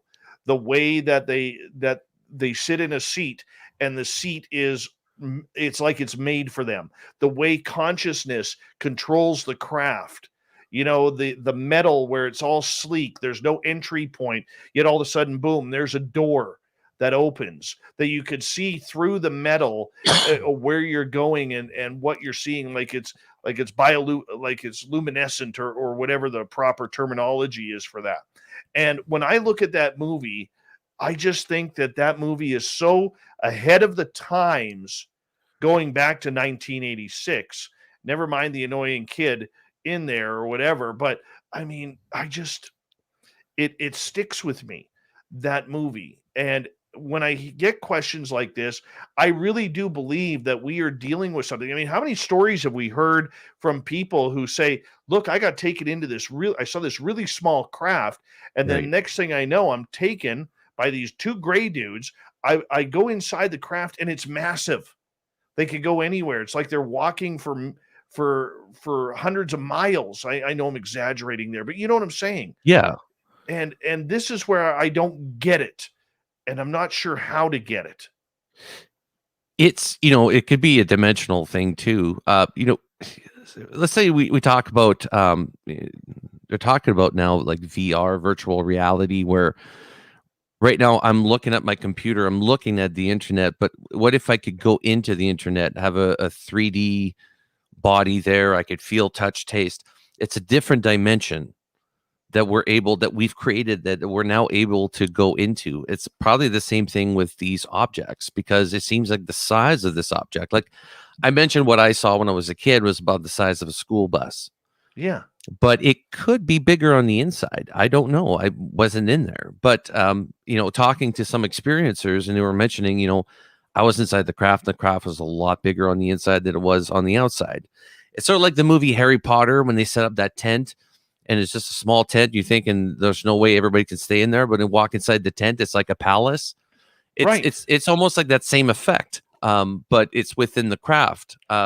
Terry Lovelace, which I was speaking to, and he had an abduction, and he saw a large craft above his tent. It was large, but he says when he was inside the craft, it was even larger. It was like being at BC Place in front of like thousands of these little gray dudes. And he says that's all he remembers, is this great amphitheater aboard this craft. But yet the craft didn't look like it could hold that kind of, seating or anything like that. So who knows? I think the dimension, and you mentioned a good point. Like people describe, like they go inside, and it's like the chair is designed for them. These crafts are designed to come here and do medical exams on us. When people say, like even Betty and Barney Hill, they were separated and they each went to their own rooms, which had their own tables and their own instrumentation. These crafts are designed to come here and to do these things on us. That's what they're built like that. So that's another thing too, which I think is really cool about the inside of the ship. There's always an examination room, which means that they design these crafts specifically for whatever medical purposes they're going to be doing. You're exactly right on that. And on that note, I'm going to get you to hold on right there because this show is flying on by.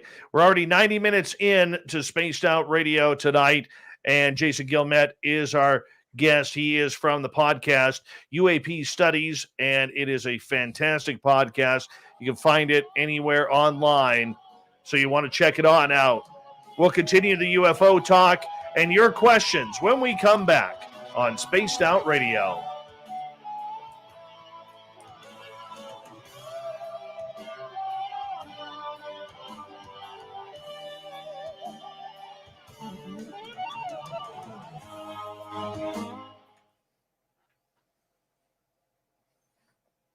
All right, we're clear. Merle. Got to get you on a ghost investigation with my buddy Merle here from the Paranormal Road Trippers. I would love to do a ghost investigation. I'm still on the fence about the ghost things or Bigfoot. I know sometimes a lot of people that are into UFOs have, like, they believe or not believe, but investigate everything. But I would love to do a ghost investigation. I think that would be fun. Just to see how the other guys react, really, and to see how how does an investigation take place. I would agree. Yeah, he's pretty good. He's the same way about UFOs with you, with you and me. But it's kind of funny. But the big thing is, like with him, we actually did an investigation up here back in 2018. That actually we got scared out of the forest, chased out of the forest by 2 Sasquatch. Oh, no way. Oh, dude, it was like the one Sasquatch was probably 15, 20 feet behind Mike in the bushes, making noises at him. And at the exact same time that he's freaking out, our buddy Mark is about 100 feet away from us and right in front of him, and the trail is in between us to get out. There's only one way in and one way out. And Mark is literally raising his rifle into the bushes because something bipedal is coming at him. Jesus. Yeah. So phenomenal. He had a rifle. Did you have anything with you, like bear spray or anything? No, nothing, man. That's what we got Mark for. Yeah. It's Chuck Zukowski.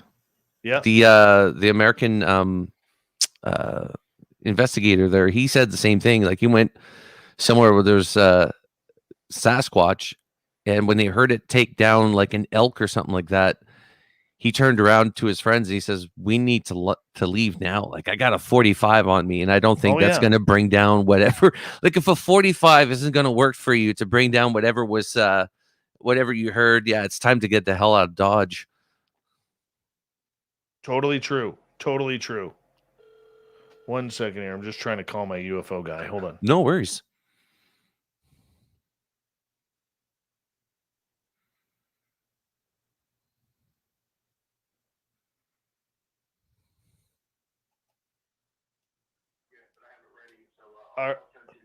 All right, buddy. Thank you. Sorry. My UFO guy. I do you know John Hudson? He's at Desmodin on Twitter. No, I'm not familiar with him. Oh, he a few weeks ago we started a new UFO thing on our show. So first 15 minutes of our final half hour, he comes in on Monday, Wednesdays, and Fridays and does a UFO report. Nice. Yeah, because I noticed that we were dropping a lot of good UFO stories, that were just happening, and we could, poor Gail, my news lady, could only fit so much, in there, but the real juice, the TMZ type stuff I wanted, right? Yeah. To keep our public kind of in line with everything. And I could tell you that it's been phenomenal addition to what we are doing. Between John doing that and Lynn Wallington on the weekends, and Gary running our YouTube channel now, things running smoothly. Been amazing. Well, that's good to hear. That's really good to hear. Hear that at least the wouldn't say the progress, but the formula is working, right? Yeah, that's exactly it. And you're always moving the formula to test what works and what doesn't, right? So it's kind of the way it is. Sir Wolf, where you been hiding? Nice to see you around, buddy. Nice to see you around. Thank you, Meaty Toes, aka UAP Toronto. For some reason, every time he was logging into our chat room, it was coming up as Meaty Toes. We couldn't figure it out. So today he had to tell his beautiful other half about what Meaty Toes meant, because I trolled him on Twitter today, which was nice. Let's see here. What else we got? We got about 30 seconds. Big thank you to Jazz and Michael for the awesome super chats. It's a great way to support what we do on this show on a nightly basis, and we appreciate everything that you guys do and tuning us on in. We're having a lot of fun tonight. I hope you are too. Sometimes it's just nice to talk UFOs at home, and it's like a good homegrown conversation tonight with our guest Jason here. So let's bring him back here in 2 seconds. Here we go.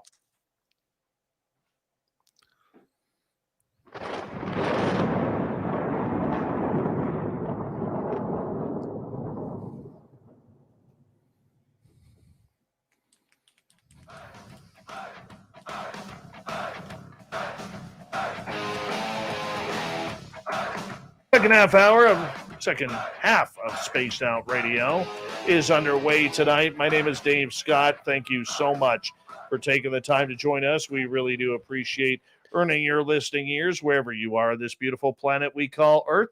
Thank you so much for everybody tuning us in tonight, and we absolutely love you as well. And I want to remind you that if you've missed portions of this show or others, check out our free archives by going to youtube.com/Spaced Out Radio. Do me the favor, hit that subscribe button. Our website is spacedoutradio.com, where we have a plethora of features for you, including rocking out to Bumblefoot and reading up on Captain Shirk's SOR Newswire.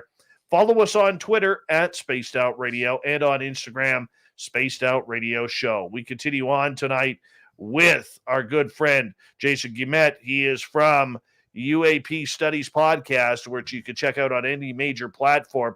This guy has a show that is really, really starting to take off, and for good reason. He's working hard at it. He's saying his prayers, eating his vitamins, and moving on from there. Jason, welcome back. Have you been spying on me? How do you know I'm taking my vitamins? Okay, good.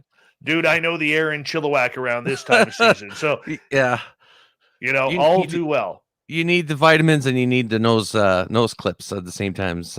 Where I live, there's a lot of farms, a lot of manure being spread around. So we're known for that, right? Yeah. Hey, I have a question before we continue on. Are you one of the combat fishermen in the Vedder River? No, I can't fish to save my life at all. So no, I'm not a fisherman at all. Oh, my brother is. Yeah. That is what the one thing I miss about living in the Lower Mainland is going out 6-7 days a week, combat fishing along the Vedder River. And people wondering what combat fishing is. That's where you literally you get there at about 4:00 in the morning, you save your spot, and then you have to fight everybody to keep your spot because you're in the hot spot and everybody and their dog is trying to butt in on your fishing spot. And the combat is on. It's a beautiful thing sometimes, I remember walking up to this one guy, he charged me in my face, and I said to him, you have to think to yourself, sir, one thing, do you really want to do this? Because I do. How bad do you want these fish? Because I want it bad. The best part about it is I got the ultimate revenge where I landed a beautiful 15-pound coho, and I put it back right in front of him. Really? I put it back in the river, right? Because I'm a catch and release. I don't eat fish. I just go for the sport. And I put it back right in front of him. And I swear he was about to explode out of his head because that's the fish he wanted from my spot. It was a beautiful day. A beautiful day. You just rubbed it in. You got that right. I did. Damn rights I did. No, fishing is something I would love to be able to do because I see the guys do it all the time at the Vedder River. And I'm like, oh man, it looks so peaceful. It looks like they're all comfortable. But every once in a while you get past one of those clusters where you see like 10 of them, 5 across from another 5, and you have all their lines almost tangled. It's like, that can't be fun to fish. Oh, but once you get the pattern down, of watching everybody, then you're free, man. Right. It's the idiots who are across from you that tie you up. Yeah. See, I'd be the idiot that'd be across from you. That's how I fish. I have no idea what I'm doing, so I would just butcher everybody's fishing trip anyway. So, yeah. Yeah, I don't like you already. It's not my forte. I'll come hang out, drink beers, but the fishing part, don't rely on me for dinner, because that's probably not going to happen. I can't catch. No. That's all right. Well, you are catching UFO stuff, though. That is where we really want to talk to you tonight about. That is UFOs and the investigations that you are seeing and working on right now, whether it's for your own personal vested interest or with MUFON. How many of these cases are involving anything to do with extraterrestrials? I would say there's only like 5% at most that I'm dealing with people that have had abduction cases. Most of them involve just basically just sightings, like this weather balloon that you texted me not too long ago. Believe about this weather balloon here in Chilliwack. Everybody was seeing it, and I got a few cases from MUFON from people that had filmed this weather balloon, wanting to know what it was. So that's what I've been seeing as of late. But when it comes down to extraterrestrials, no, I would say that the abductions right now, cases or anything involving that, is maybe 5%, just like 2-3 people that I'm working with right now that have that aspect to the investigation. Plus, there's not, usually when somebody says they've been abducted, there's no, it's not like I could go to the house and prove that it happened or anything like that. So there's a lot of talking with people, getting to know them first. But yeah, extraterrestrial, I would like to get more cases. I've definitely talked to people that have had abduction cases or, really weird situations. So that's definitely where I think career later on will lead is more in that abduction phenomenon area. I like investigating, lights in the skies as much as everybody else, but for me, it's more like the abductees. That's where my passion is. It's like, if you want to know why they're here, what they're doing with us, look at the abductees. The abductees are, the ones being plucked out and being put back all the time. What is it about them that's so special? What is it that they're doing? And when you hear about, even this hybrid system, which, or hybridization, you got people that, never wanted kids, but they were pregnant every other 3 months. Or this one, like as you see in documentaries as well, this one lady who is, fully into chicks. She's a lesbian, but she's pregnant every 3 months and can't explain that. And, or, pregnant once or twice a year. So this phenomenon affects everybody. It doesn't matter of your creed, your race, your religion, your location on this planet. Everybody seems to be going through the same processes. And that's really where my interest is, because it's like, well, what is it about these people specifically? Is it, something in their DNA? Is it something to do with who they are, how their mind works? That's a part to me that I'm fascinated by. And so far, I can't find any common denominator that would say that these people all have this in common. Why do you think that it is so difficult for your cases to get those who are being taken? Is it a matter of people just not reporting it enough? Yeah, the not reporting it enough, or culturally too, because, some culture, especially like out here, which I talked to a hypnotherapist that deals with abduction phenomenon in Vancouver. And I asked her, I said, well, predominantly, what are you seeing in your office? Is it males or females? So she's seeing more males than she is seeing females. And I asked her, when you're seeing the males, what are you seeing? Like, predominantly, they're white. So white males will come out and, say, hey, I've been abducted or something happened to me. But we have also a very large Punjabi culture, right? East Indian population in Fraser Valley. It's happening to them as much as it's happening to a Caucasian person, but yet they're silent on it.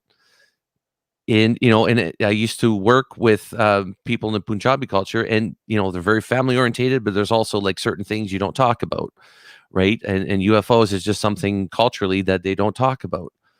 but this phenomenon is worldwide, and it's, I'm sure it's happening to them as much as it's happening to, Joe Blow that lives in Richmond. Mhm. So that's the part that I'm interested in is, what is it about a culture or maybe the home environment? Is it religion? If you come from because Christian people get abducted as well, but they try to put a spin on it that it's, more of a spiritual warfare as opposed to an alien abduction. I covered that as well on the podcast because I want to look at all the angles until we know what this phenomenon is.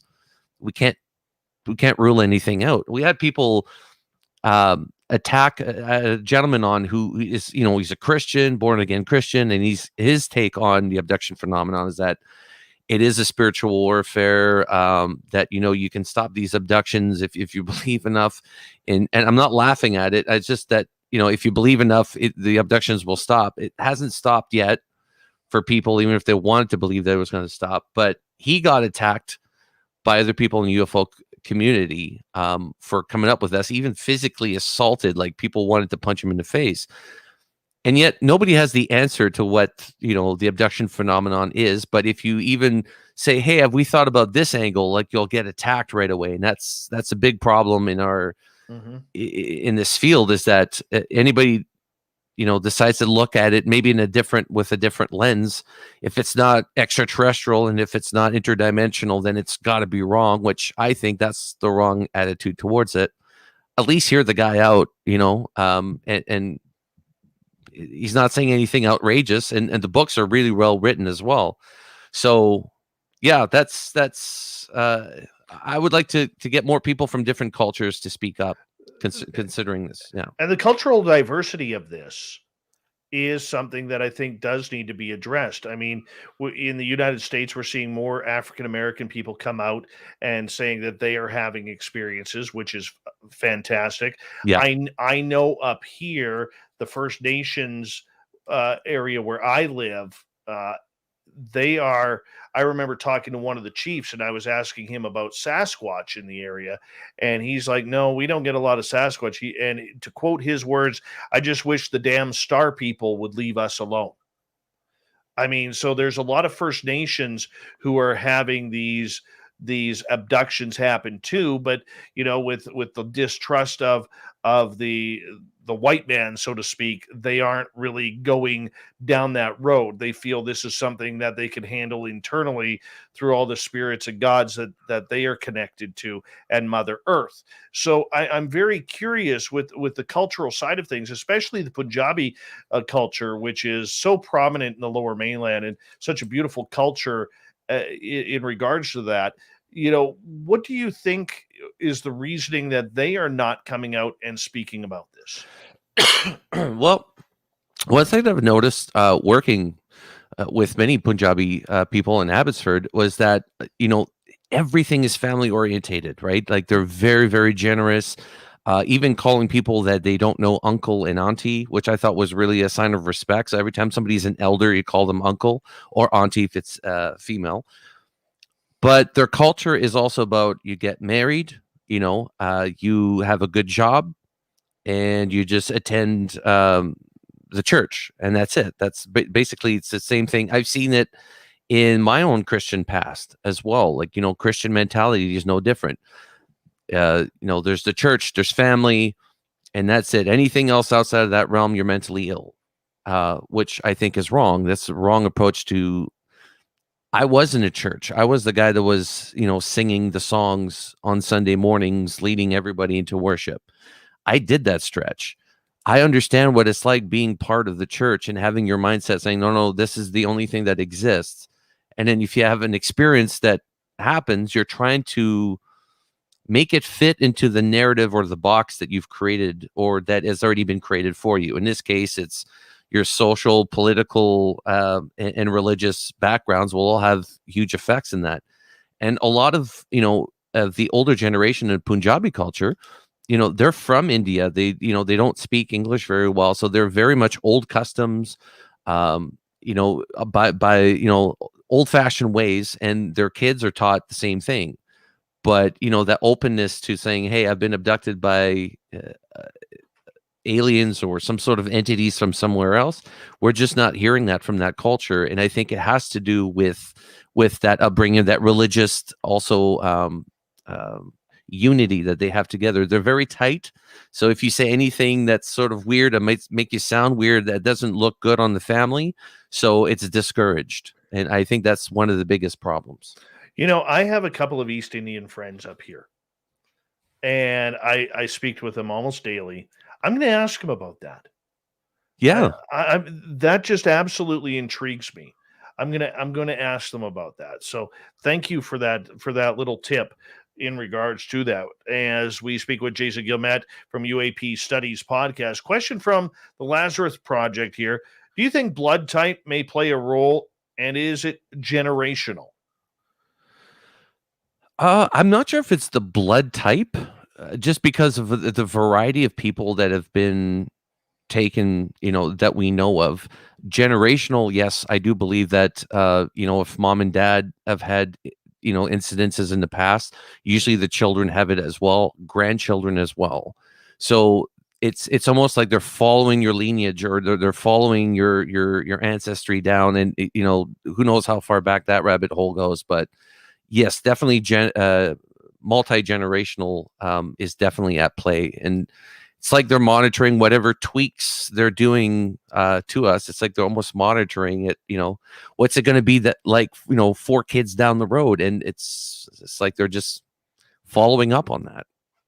Yeah, I'm not a big fan about the whole blood type thing. I think that's a story that has been overplayed, and I don't think they really care about that. I do believe that there is some sort of generational rules played in that as well, except for some of us, like even myself as an ET contactee, I really do not see this happening to my parents. My parents they know what I do. They've never talked to me about this or any of their own experiences or what have you along those lines. So I'm not sure if it's generational, or for a lot of people, it just kind of comes out of the blue and they see a UFO or they have this life-altering experience, and it's all part of how far down the rabbit hole you want to go. Because I think when you open up your consciousness to the environment of what's happened to you, I think that opens the doors and sets off that Kmart blue light special that now sends a beacon into the stars saying, hey, this person has it. This person is something or somebody we need to check out.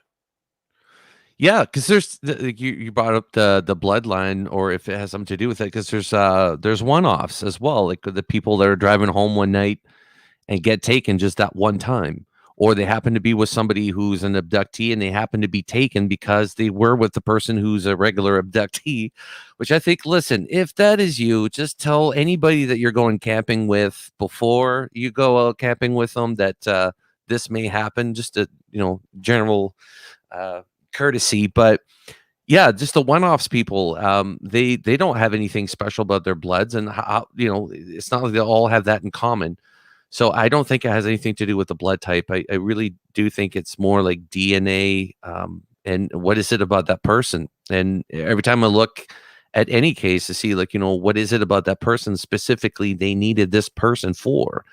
Did you see the recent was Unsolved Mysteries, when they were talking about the abductions that took place over same craft, just over different cities? Did you see that one? No, I missed that one. And there's a young kid in there that's told, while he's drawing inside the house, you need to leave the house right now. You need to go home. And he did. He left the house. And then that's when he got taken. So again, it's like there's specific people that, are targeted for whatever reason. But the one-offs are the one that interests me the most, because usually those are the ones that, like, it's not a repeat thing. It was a one-time thing occurrence, and it was enough to shake their world. But those are the ones too that I'm interested in. It's like, why are the one-offs needed? If you've ever been called out by a UFO, that's part, like when I speak at conferences, that's one of the situations that I went through that I talk about, is when you've been called outside. It is weird, man. It is completely weird when you were called outside, and the next thing you know, you're starting to wonder if if you're reading things correctly, and this UFO on the ground all of a sudden lights up like a Christmas tree. Now, this happened to you. Did you feel? Was it like a necessity, an impulse? Oh yeah. Yeah? I had a. Here's the story. I had. We got 5 minutes here, so I got time to tell this. I was meeting my partner at our friend's house, and they lived in the backwoods of Mission, British Columbia, and they had a lot of weird stuff on their property. It was like a mini East City ranch. It was beautiful.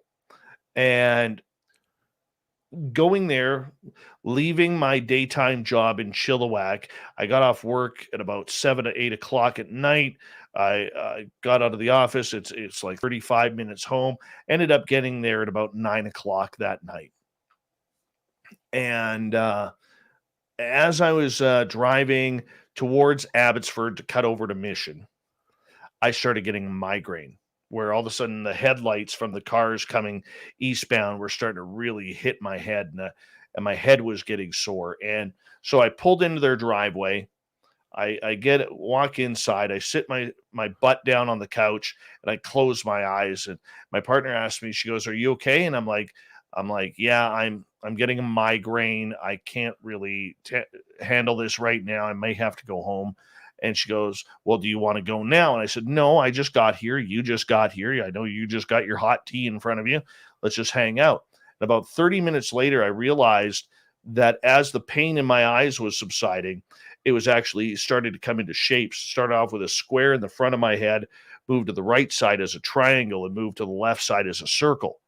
And when that pain subsided, I all of a sudden got hit with an anxiety attack that I needed to go into the back field of this 10-acre property and see what was out there. Huh. And it was like, I got to go now. Like, total anxiety attack that I have to do this. I got to go now. And the lady of the house came with me, and we walked back there and just kind of said, "Hey, you called us outside. Show us where you are." Talking the same volume as I'm talking to you, and 150 yards away from the neighbor's backfield, because there's only 2 houses on the street, and both houses are horseshoed by forest. And it lit up like a Christmas tree on the ground 150 yards away. Did she get the same feeling as well when she followed you outside? Oh yeah. Yeah.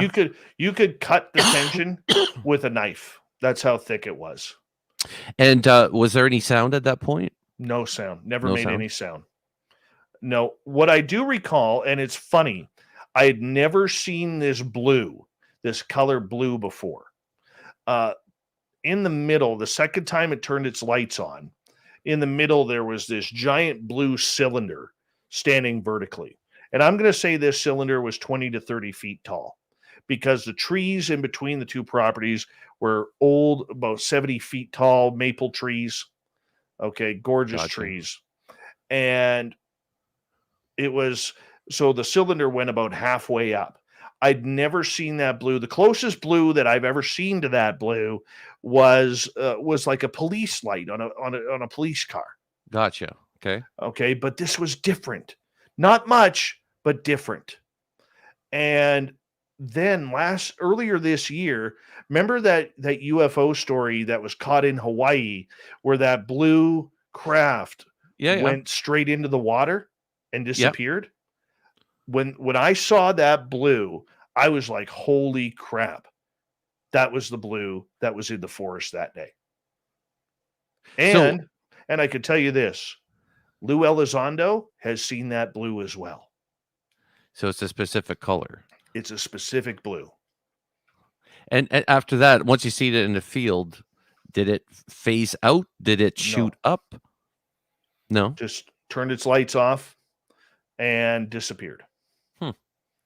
Oh, dude, there's a lot you don't know about Old Davey. Well, the fact that you are, somebody from my neighborhood, and that you've had these experiences in the neighborhood, that to me is exciting, because that just, I know that this area that we live in is extremely busy with activity. So it's just nice to hear it from anybody that's lived here that they've had these experiences. And, specifically you're mentioning that area is an area of interest. That's an area where I definitely want to do more night watches because, yeah, I think there's definitely something to that area as well, the Mission area. I tell you what, as we got about 20 seconds till we go to break, I will come down and I will take you on a tour. Let's do it. I will take you on a tour of where everything happened. And bring the gear. Sounds like a plan. Yeah. Make it happen. Let's make it happen. Jason Gilmette is our guest tonight on Spaced Out Radio. He has an incredible podcast called UAP Studies Podcast, which can be found on any major podcasting stream. This one I highly recommend you check out. He's one of the good guys in the field, and I don't like passing you through to the bad people, but this one you can. I promise it's a good one. We got it for another 30 minutes before we get to John Hudson and the Unbiased UFO Report.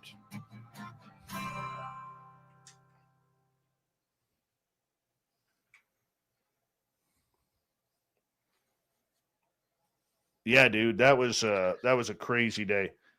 But I would think, anybody that has that experience, because Dan Aykroyd mentioned that a couple of times, like the event that took place for him, I think was back in the 70s, like over Toronto, about him just having that feeling to go outside. Yeah. And it's happened to so many people, even people, when I heard that in that episode of Unsolved Mysteries, somebody's inside the house and says, you need to go outside right now. You need to leave the house. You need to go outside. And he did, because he's panicking. And that's when they take him. It's like, that's crazy. The fact that it's not, just the abduction experience, but the fact that what happens to somebody mentally, right?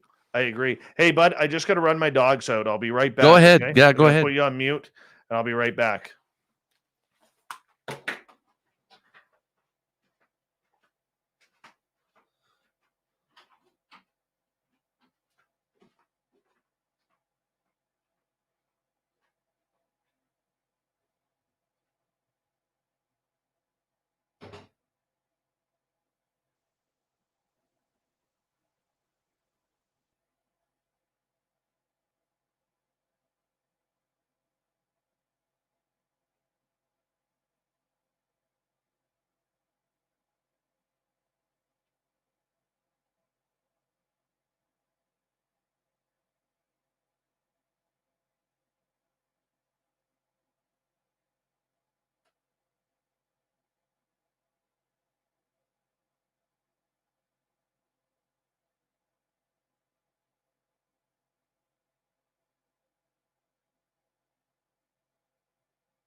Lay down. Lay down. All right. I am back, man. And hey, Ross Lambda, good to see you. How you doing, Jay? I'm doing good, my man. You having fun? I'm awake, which means I'm having fun. This is good. I'm Yeah, having a blast. Talking UFOs, it can't go wrong. absolutely. Absolutely, my friend. Absolutely. No, it's the funny part about it is I'm going to drop a name. I want you to write it down. Sure. You want to interview Samantha Mowat. Samantha Mowat. Yeah. So 5 days after this incident, I met a young lady named Samantha Mowat who lived in Mission. She now lives in Prince George. And 25 minutes after meeting her, she walked me into the forest behind the farm. And we were 200 feet away from a 10 to 12 foot extraterrestrial. Middle of the day. Something that she can do, or... See, I always want to meet somebody who claims that they're able to do that. I'm like, okay, let's do it. Samantha is the real deal. Is she? Well, definitely. I mean, if you still have contact with her, let her know that I'd be interested. Mowat is MOWAT. Yeah. Put a .ca behind that. You got our website, and you can email her there. Oh, perfect. Okay, awesome. Yeah. She's amazing. She is one of my best friends, and she is the real deal. Wow. Yeah. So what did you do when you saw that? Crap my pants. Did you? Figuratively, not literally. Yeah. Yeah. Mine was blown. Yeah.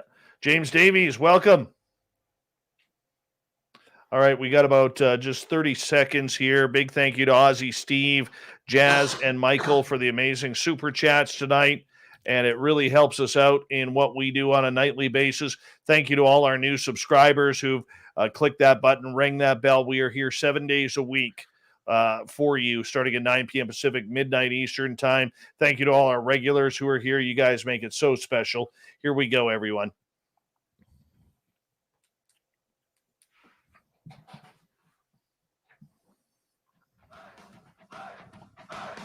Would you like to connect with us? Head to spacedoutradio.com for all your latest show info. Now, back to Dave Scott and SOR. Third and final hour of Spaced Out Radio is underway tonight. My name is Dave Scott. Thank you so much for taking the time to join us. We really do appreciate earning your listening ears wherever you are on this beautiful planet we call Earth. Thank you to everyone listening in on our terrestrial affiliates around North America and digitally on TalkStream Live, Revolution Radio, and KPNL. All of our archives are free by going to youtube.com/Spaced Out Radio. Do old Davey the favor, hit that subscribe button. The Desert Clam has set the password for tonight in the SOR Space Travelers Club. Palmite. Palmite is your password. Use it wisely, space travelers, as the Clam sets the password each and every night right here on Spaced Out Radio. Our website is spacedoutradio.com, where we have a plethora of features for you, including rocking out to Bumblefoot and reading up on Captain Shirk's SOR Newswire. Follow us on Twitter at Spaced Out Radio and on Instagram, Spaced Out Radio Show. We continue on tonight. For the final time, we introduce Jason Gilmette. He has a great UFO podcast called UAP Studies Podcast. You can find it on any major podcast platform. Highly recommend this one. Jason, thank you so much for joining us. It's really been a pleasure. Hey, I'm having a blast. Yeah, this is fun. Oh, I'm enjoying it too, my friend. Enjoying it too. We've talked about everything from governments and disclosure to abduction phenomena and everything in between. Going forward here, it's been a very, very slow July going into August, where we have a lot of rumors and stories, but there's nothing really hardcore that we saw in the first 6 months of this year. Are we just taking a break here? Is this the calm before the storm? What do you think's going on? I would say it was probably the calm before the storm. I mean, there's been a bit of squabbling amongst ufologists as of late.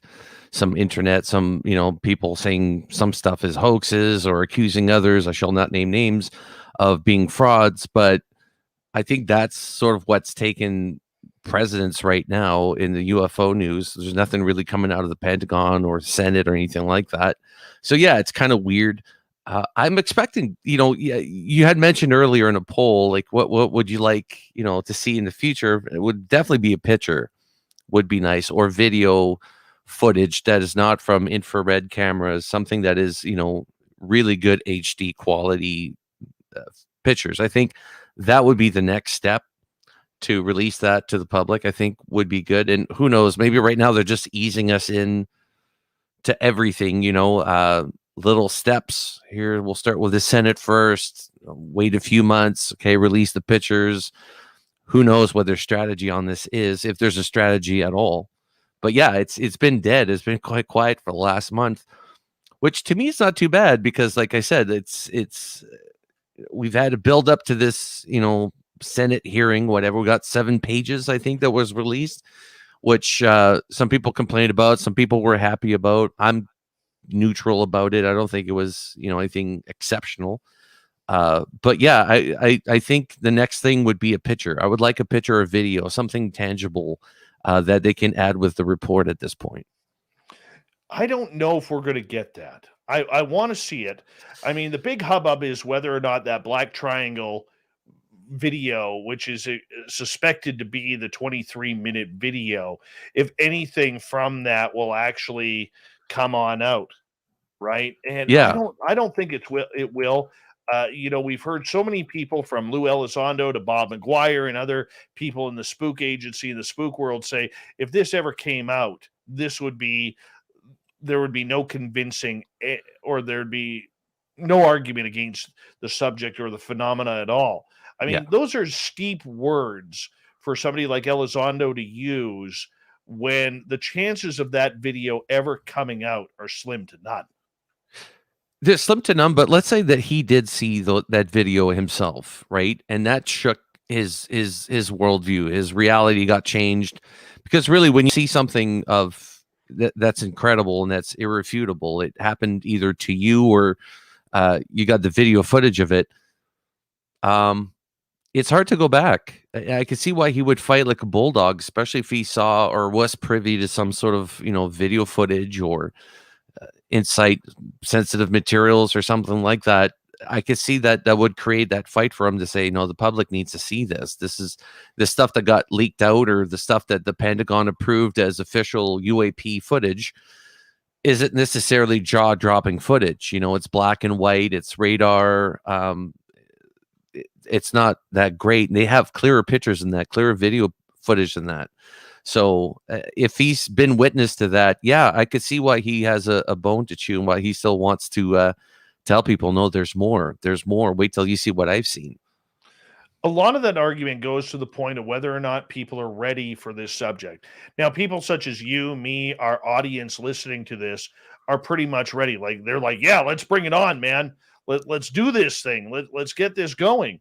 But are we really ready as a society? Because in the end, this is going to change everything. Everything we know is going to shift. Just like when I saw that alien in the forest with Samantha Mowat back in 2015 or 2014, pardon me, that absolutely shifted my entire paradigm on everything that I believe. It affects you, right? Like, you can't go back. You're not going to go to sleep the same person that night after seeing something that, I've talked about that sighting that I had when I was a kid, but the impact of it, like it was substantial enough that at the age of 40, here I am talking about it, or wanting to investigate it, want to know further, like, what are these things? Where are they from?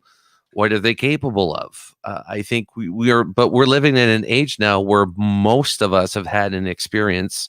And if we haven't had an experience, we know somebody who has. And profound enough that it engages us to now want to have that conversation. One thing that you hear a lot from the abductees is like, oh, they want our consciousness to be elevated. They want our consciousness to be elevated. They could operate crafts with their consciousness. Well, what's this whole consciousness? What are they talking about? It's selflessness. It's basically, that whatever our species is, it's always I. And with these things, it's like, no, everything is, it's like a community, it's communion. It's you come up with a great idea. They all have the great idea. That is a great way as a species to evolve faster, to build technology that is way, like you could, as a species, if that's how you work, you would be able to develop so fast, like unstoppable, because any idea that you have, like imagine Neil Tyson deGrasse has an idea in his head and all of a sudden you have it, right? We all share it. That would be telepathy. That would be great. And it seems like that's what they're able to do. And is it that telepathy is something that comes from higher consciousness? Once you reach a certain level of consciousness, you're able to read minds or connect with others. Who knows? But that is a message that we keep hearing over and over again: higher consciousness, higher consciousness. I don't know if your American audience knows this, but as of late, Canada has been finding a bunch of residential schools that have little bodies, dead children from their past. Canada is not blameless when it comes down to atrocities of the past. That's basically what we're dealing with now. And the mentality of the people that lived back then, that had these schools and stuff like that, is way different than the mentality that we have now in 2021. There's more accountability. There's more, if you do something, like I remember the way people used to talk to me when I was a kid back in the 80s. Now, if you were to talk to a kid like that, people would have their cell phones on. Like, are you crazy? Look at this nut job yelling at the kids. But when we were kids, that was normal. And so we are changing. We are seeing that. One thing I mentioned to my wife, with the biggest problems with humanity, is that whenever the chart goes up and we see our progress, we want to grab the eraser and go back and erase the tracks that we're going up, because we're ashamed of that. We're ashamed of where we come from. We're ashamed of the way that we acted in the past. And I think this is no different. The subject is the same way. We've done the same thing. We've taken the eraser a lot of times to try to erase things, the subject of UFOs, but it's a subject that's not going away. No, and I don't think it's going away either, the subject of UFOs. I think it's here to stay. The minute it broke into headline news, and rather than just, a Saturday night filler with the Twilight Zone music or X-Files music played in front of it, and then I think that ended that type of stigma for most media outlets, now that the government, especially in the United States, has announced that they are investigating this phenomena. But what do we need to see to take this to the next realm? What do we need to see going into the future here? Because people are not satisfied. We always want more.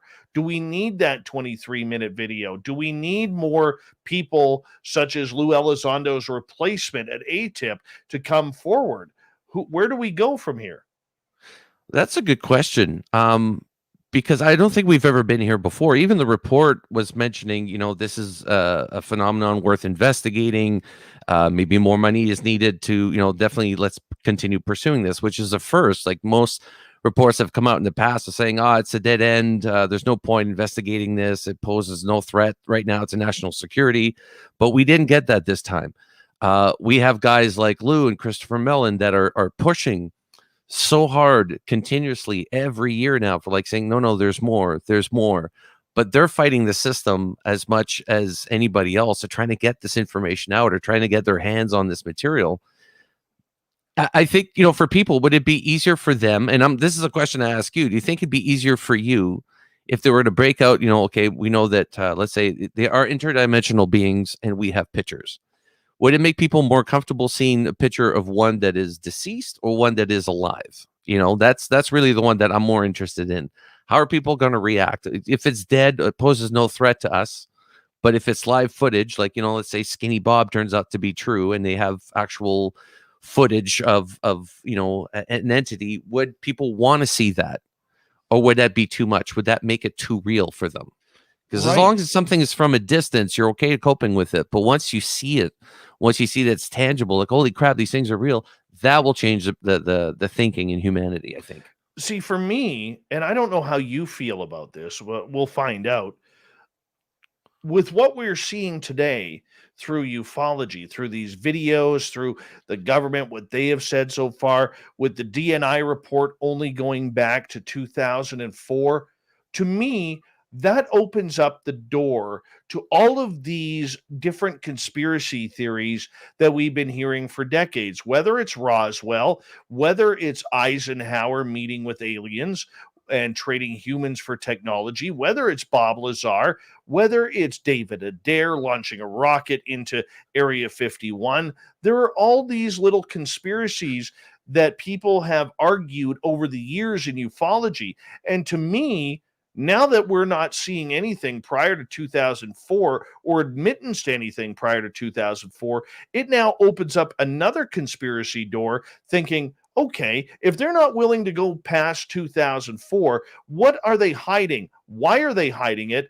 And why will they not talk about the Phoenix Lights in 1997 or the Marfa Lights or the Flatwoods Monster or Kecksburg or any of these other events that have happened? Why are they all of a sudden shuffling them to the point, like you said, erasing that UFO history and not bringing it out?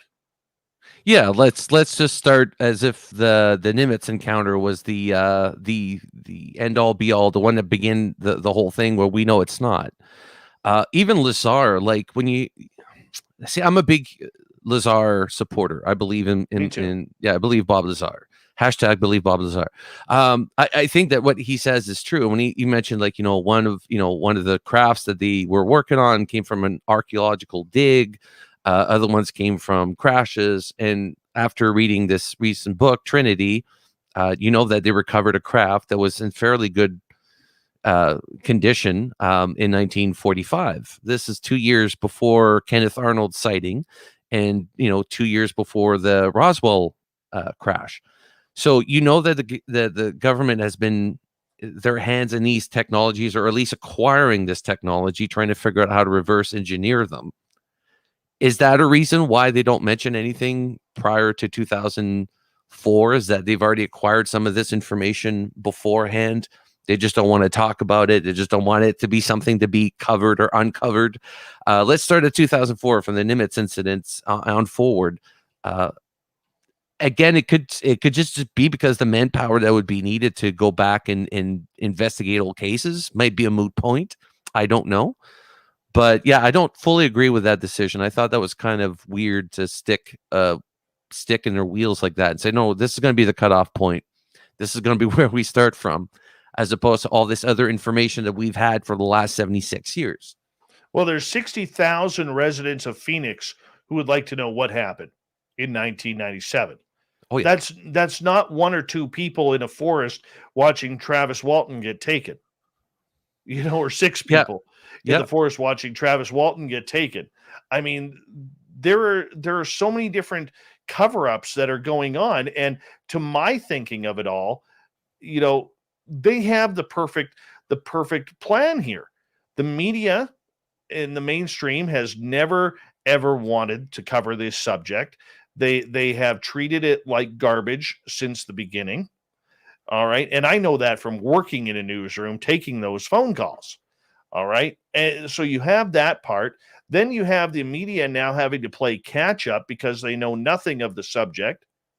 And they're having to play catch up. And, the TTSA comes in. And whether you love them or hated them, that's irrelevant at this point because they're a non-entity now. All right. They did some good and they did some bad.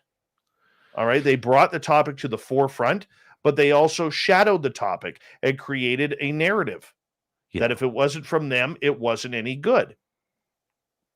It's unfortunately, like, because you've been around long enough to know that sort of happens. There's always somebody comes out, it seems good at first, and over time becomes tainted. That's just human nature. I mean, we always start off with good intentions, and it always turns out to be like TTSA. I was quite disappointed. I thought they were off to a good start, and then it sort of just stalled, and then it dwindled, and that star just faded out of the sky. But what I like is that you still had Christopher Mellon, you still have Lou that are still going around saying, no, we're going to continue the cause. The cause, TTSA might have lost the objective here, but the objective is still very clear. And the fact they're still sticking to their guns today goes to show you that their hearts are in a good place. Well, I can tell you, my opinion of Lou Elizondo has done a 180. I was very leery about him at first. Right. But after having a couple of private conversations with him and bringing him on air a couple of times here on SOR, I think that, I just wish that he had the freedom to say what he was, okay, and what he can say. Yeah. I think there's a lot he wants to say, but the feeling I get with no inside information whatsoever is that I think there's a lot he can say that he just chooses right now not to say because he doesn't want to be that guy. Right. Right? He does. Yeah. And I have a feeling, in my opinion, that Lou is a major experiencer and does not want to go down that road because he doesn't want to hurt his own credibility in front of the media, taking this subject from the government and science to the woo category. Right. But the woo category will come with it, because you can't have the scientific community dismissing that woo factor out of, when we're talking about the 5E contact, when we're talking about the abduction phenomenon, cattle mutilation, all the weird things. The scientific community, when they say they're going to investigate that, they're going to have to investigate those as well. It can't be selective. No, we're only going to do the videos that are shot from, F Hornets or F-18 Hornets. Like, no, all of it needs to be studied. And that's why ufology is such a mess, because there's so much ground to cover that one person can't possibly have the answer to this. It has to be a group. But yeah, for what you're saying about Lou, that's probably true. Like, he probably did experience something. He probably has, something that he's holding back that he can't say. But I've been, in his camp the whole time. Like, could you imagine what it would be like if Lou Elizondo all of a sudden came out and said that he's an experiencer, that he has been face to face with aliens? I mean, that would be like, we got him to admit on this show. I don't know if you heard a couple months ago, but we got him to admit that he's seen aliens. I didn't hear that part. Oh yeah, that you might want to go back and check that out. Yeah, that's the whole shit. Yeah. So I mean, there we, with that, I mean, he doesn't say it like, "Hey, I've got aliens." He doesn't come out and say that, but he has seen some strange stuff. We only got 3 minutes left. I want to get this question in from Life Dweller. Sure. Do you know anything about Barry Littleton's claim that UFOs are grown over black holes and are part mushroom? I don't know if this is a serious question or not. I don't even know who Barry Littleton is. I don't know. I think if you eat mushrooms, you might see black triangles or black UFOs. Yeah. Very, very true. Definitely will open you up to the experience. Yeah. Absolutely. 2.5 minutes to go with you tonight. And I got to say, I can't believe, Jason, how quickly this show has flown on by with you. Oh, it has been a lot of fun. And I can honestly say, I think you're one of the good guys in this field. Thank you. And you have that great Canadian humbleness to you that everyone should enjoy your podcast, UAP Studies Podcast. Let everybody know where they can find it. Yeah, so it's available everywhere except Apple or iTunes, I should say, because they're making it difficult for me to get on there. But it's available everywhere that your podcast providers, such as Amazon, you name it. God, it's hard to name them all. They're all out there. iHeartRadio, basically wherever you get your podcast, you're able to get UAP Studies on it as well. Worst case scenario, just Google it and it'll pop up, hopefully. And how often are you doing shows? Whenever I have a guest. So it's not every week. It's whenever, like, sometimes I'll have a dump of guests like within a week, or sometimes I can have a guest, 1 month or 2 a month. So it's whenever I have somebody noteworthy to come on. That's when the episode drops. Man, it has been an absolute pleasure tonight, as we got about 90 seconds here talking UFOs. What's your final word to the audience out there? If they're looking for that experience, if they have that experience, what's your advice? Well, the wanting an experience is basically, watching the skies and not being at home. That's the main thing. You're not going to see a UFO if you're just sitting at home watching TV every night. Basically, the people that claim to see UFOs are people that are like fishermen, people that are outdoors. You always hear UFO experiences are outdoors. That's where it takes place. The most important part would be just for people to communicate and talk about the subject. It's the most important part, I think, is having people on buses talk about it, people on the airplane next to you talk about it, talk about, have you listened to Spaced Out Radio? Do you listen to UFO subjects? Like, what's your thoughts on it? Just having that discussion amongst us all, like the same way you would talk about the weather, I think is the most important part. Really, what I think I'm more focused on now as a podcaster is getting that discussion going. And like I said, I might be a really bad investigator. You might go back through my cases and go, this guy wasn't good at investigating. That's fine. But as long as I got the subject moving and people talking about it, that is the most important part for me when it comes down to this. Well, we appreciate you, Jason, for coming on Spaced Out Radio tonight. It's been a real pleasure to finally get to meet you and have a good UFO chat with you. So thank you so much. It's a UAP Studies Podcast. Make sure you follow them on Twitter as well. Coming up next, we have John Hudson with the unbiased UFO report. We're going to have some fun with John. Then we'll get to the news and the thought of the day next.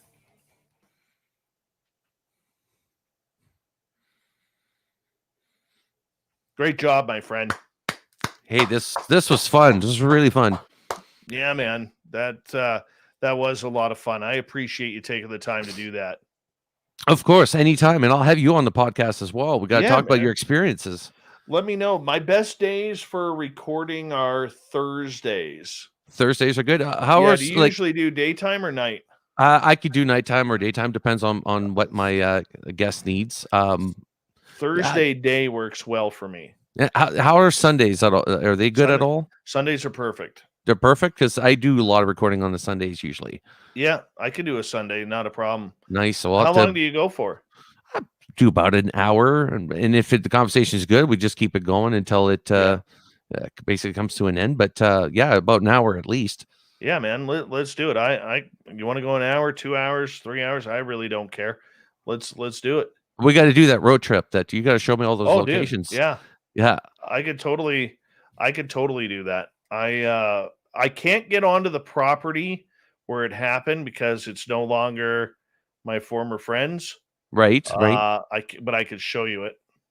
And I'll contact this Samantha Mowat and see if she's available to talk, or at least get to know her, or get to talk with her. I'll tell you right now, she'll blow your fucking mind. Right.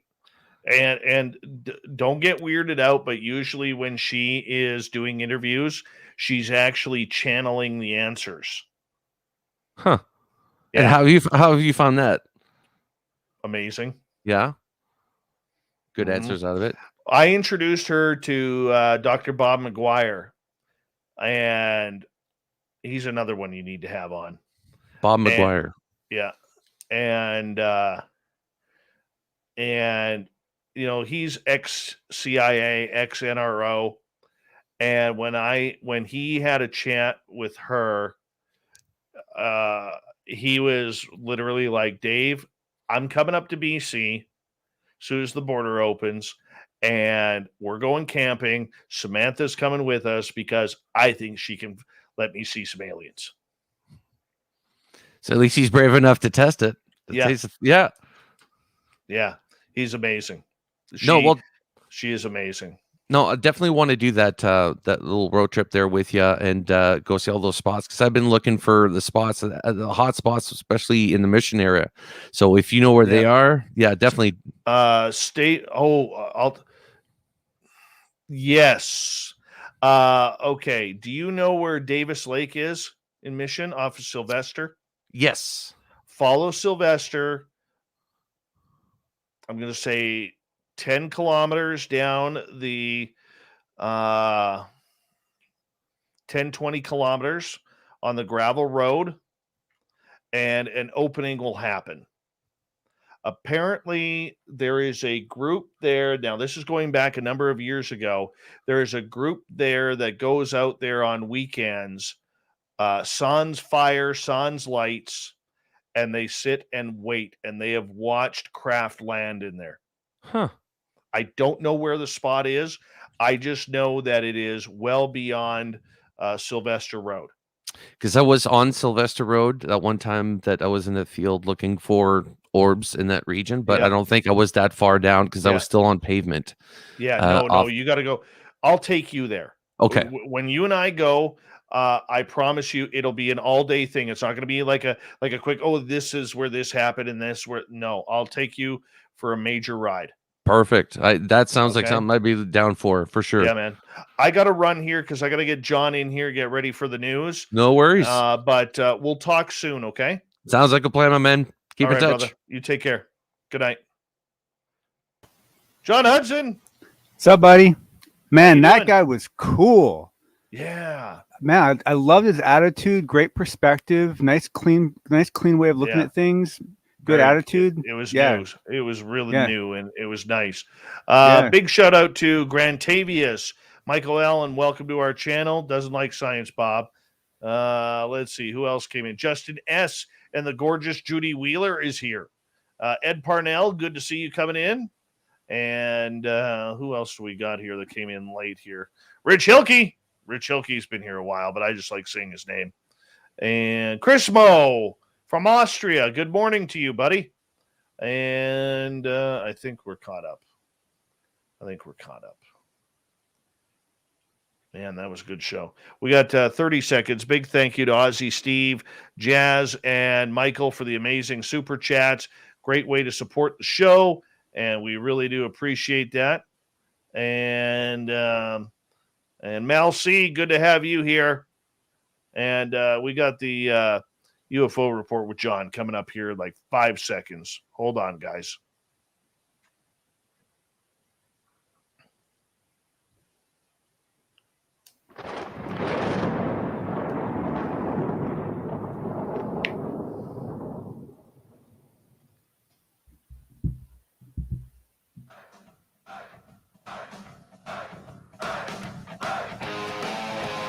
We've rounded third. We're heading for home tonight on Spaced Out Radio.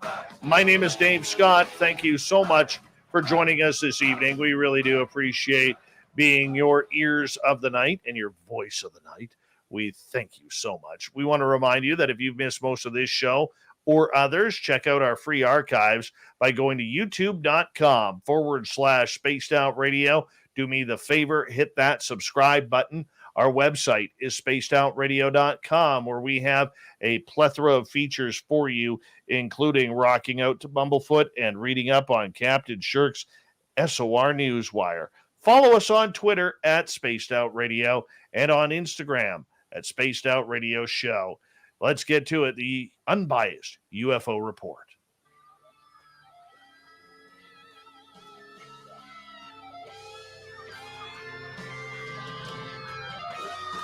Yes, it's that time of the night again where we bring in John Hudson. We call him Stetson John around here because he always wears a black Stetson, and it looks damn good on him. It really, really does. And John is always up to date on what is happening around the UFO world, keeping all of you in the know of what's happening. He's like our personal TMZ reporter when it comes to UFOs. John, always a pleasure to have you. Happy to be here, Dave. I'm not sure how I feel about that comparison, but I'll take whatever I can get at this point. It was the first thing that came to my mind. I'm not going to lie. It was the first thing that came to my mind. That was awesome. No, that was awesome. No, doing well, Dave. Happy to be here. Man, what a show. Love that guest. He was awesome. Yeah, Gilmette's a good guy. Good guy. Yeah, no, it's funny, because I was on this panel with you on Friday, and everyone was talking about July being a slow month. And it kind of cracked me up because, I mean, we've had more stories than we've been able to even cover. So things are chugging along. But it really hasn't been like the month of July, now that we're out of it, really wasn't a hard hitting news month it wasn't like July where it was like every day there was something new being reported on. It was a lot of conjecture going on, drama, if we could use the word drama. I mean, probably the most exciting part was Avi Loeb, the Harvard professor, setting up the Galileo project, which I think is going to be absolutely incredible if they can get the proper funding for it. But let's move on here in regards to what you bring for us tonight, John, because you want to start off with a correction that made yes. a boo-boo with last week. Yeah, just a quick correction. And it partly was my own fault for doing kind of guesswork. But basically, when we were talking about, and I don't remember identify him as lieutenant or commander, but he's actually a rank commander now. When we were talking about Commander Chad Underwood, and you asked me about his time in the service, and he specifically said that I didn't take good enough notes on, that he actually had been in 21 years, almost to the day of his interview with Jeremy Corbell, and that of that 21 years, about the last 10 he'd done in the reserves. But so basically that's about 11 years active and about 10 years reserve. And but he reserve as a civilian employee, so he's pretty close to still active from that point of view. But 21 years in the service, so definitely hats off to him and much respect. Now let's talk about this bomb that he dropped that really caused David Beatty, who's been a guest on this show, made him kind of retract a little bit. Yeah, so honestly, I love the way this worked out. I think it was a really healthy response all the way around. I'm a little bummed it happened to Dave because he's a really nice guy. He's a little on the outside of the community. He did a beautiful video, and it was kind of unfortunate that it fell in his lap. But essentially, what happened was that Commander Underwood clarified that the section of this 14-page report that had been done by the Navy back in, I believe it was done, or at least it was started in 2009. I don't know when it was completed, and I don't really know who actually got a hold of it and exactly how Dave did, because that's not a public report. But anyway, Dave basically relied very heavily on that report for putting together that video. He did also talk to people, but he really kind of used that report as his kind of guiding post. And what he found out from Underwood was that the section of the report that was attributed to Underwood did not say. He was actually never even interviewed for that report. He had no input to it at all. And so this brings in some kind of unfortunate, startling questions, like, well, then who did write it? Who wrote that section? Why was it attributed to Underwood when it wasn't him?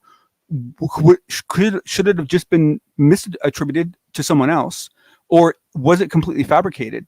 And so this, and this happens. I mean, this report was never officially released, so it's hard to really know how solid it was to begin with. But puts Dave in a horrible position where now he not only has to retract the aspects of his video that relied on that specific portion of the text, but if the writer of that report was willing to fabricate that section, it now throws everything else in the report into question as well. And so for Dave, it means some egg on his face and a lot of legwork if he wants to then go back and readdress the video correctly. But the thing I will say is that right when it came out, Dave was right out there on Twitter, made a really nice message saying that he was very sorry about a 13-page summary, that there was fabrication and errors, and many of the statements in the film are attributed to that doc and those interviews. And so he was very quick to apologize. The thing I loved was how much support he got from UFO Twitter. People responding with, "Hey man, don't worry about it. It happens to all of us. No harm, no foul. Thanks for being upfront about it." I mean, Dave was much harder on himself than anyone else was. And so between Dave calling it up real quick and everyone's very supportive response, I thought it was handled really well. But it is a very unfortunate, set of circumstances for Dave, because he did a beautiful video and now he has to put his sources into question. Yeah, and that's always the chance you take when you're relying heavily on sources. It doesn't matter whether it's this show, whether you are creating videos or talking to people. You want to make sure that you are getting the proper information out there. And, the way this society works today in the news cycle, where everybody's trying to be first, everybody is trying to get that information out. Sometimes accuracy fails on that. And it's happening in all sorts of mainstream media. And that's basically started happening a number of years ago when Twitter became the forefront of getting news out quickly and breaking news out quickly. And could it be something that it fell in the lines of that because of the pressure there was to try and bring something out? Well, that's what was interesting was that I don't know how many people were paying this much attention. There were actually a lot of differences between Dave's first video and the most recent one he released later on. He went through several iterations of that video where he was making corrections, where people were calling him up and saying, "Oh, I was actually this guy, and it actually went like this." And so he actually went through several, versions of it, and it got tighter and tighter and more accurate, we thought, as time went on. So Dave was putting in a lot of legwork to make sure. I think that's why he's so upset, because he really did put a lot of work in to make that video accurate. And this really blindsided him, blindsided everybody. No kidding. Let's move on to another one here. George Knapp from KLAS TV in Las Vegas, and really Mr. UFO when it comes to reporting this in the mainstream. He has his own news wire called the Mystery Wire, and they were able to coax another Bob Lazar witness to come out in public and talk about Lazar being the real deal. So who is TJ Genazzo? Thank you. I was kind of playing with the pronunciation myself. So first of all, I encourage everyone to go on to YouTube or Mr. Wire and watch the videos yourself. There's 4 of them. They're very, very entertaining and very interesting. He is a retired police officer who was not only working in the court system when Bob Lazar was in trouble for the pandering charges, but it turns out he was a real confidant of George Knapp at the time, and actually provided George with a tremendous amount of assistance during that entire fiasco, including kind of helping advise Bob Lazar on how much trouble he was really in, and why it was so important to play by the rules and admit to what he'd done. And so this guy's he's someone who had an interest in UFOs to begin with, but he was really a confidant of George's. And so you get to hear some interesting inside stories, and specifically, I don't know if you guys all remember, but there was a specifically disturbing story that George Knapp told about a woman who was going forward as a witness, who then told that that it's really easy for people to get lost in the desert, and was really threatened and was scared and wouldn't talk to George anymore. Well, it turned out this was this guy's friend. This was a woman that worked with TJ in his office. And he talks about how it wasn't just that she shut down George after that. She shut down everything after that. She basically wouldn't talk about any of these topics at all, and really kind of avoided TJ after that. And he said her whole personality changed after that event. They really scared her. Yeah, and according to this, what makes this guy believe that Lazar is the real deal? Well, it's not so much that that he has any direct evidence to say yes, Bob was telling the truth. It's more that he is able to fill in a lot of the gaps in the story, and he is certainly his own personal character evaluation of Bob, because Bob is someone he interacted with quite a bit, and so he does talk about that, and he is able to confirm a couple of things. And the one thing that was especially interesting was that there was 2 men that showed up to pressure the judge in the case to give a stricter sentence to Bob Lazar. The judge refused to do so. But what's interesting was, and what was not released until today, until this interview came out, was that many, many years later, TJ was actually at Nellis Air Force Base in the office of the JAG, where he always had to check in with whenever he was on base. And while sitting in that office, one of those 2 gentlemen that pressured pressured the judge actually came out of an office and walked by him, and they made eye contact. So whoever one of these 2 guys was, he's someone who actually works in and around the JAG office at Nellis Air Force Base. So that's a very, very interesting tie-in to all of it. No kidding. No kidding. And for people who don't know, I mean, there is very minimal distance between downtown Las Vegas Boulevard, and the beginnings of Nellis Air Force Base, which starts to open up into the range where, you go a couple hours north, and that's where you get into the deep stuff with Area 51. Yep, absolutely. No, if you go to any of the racing schools, I went to an open wheel racing school in Vegas, and the stripper land they're on is right across the road from the beginning of Nellis Air Force Base. And so it's barbed wire, and you can see planes right over the other side of the road. It's right there on the edge of the city. Yeah, that's just amazing. Well, you know what? We'll soon see. I mean, sure, this doesn't give us more clarity about Bob Lazar, but it gives us some added perspective. I think we're all still waiting for someone to come out from Area 51 and say, "I worked with Bob Lazar at Area 51 or at S4."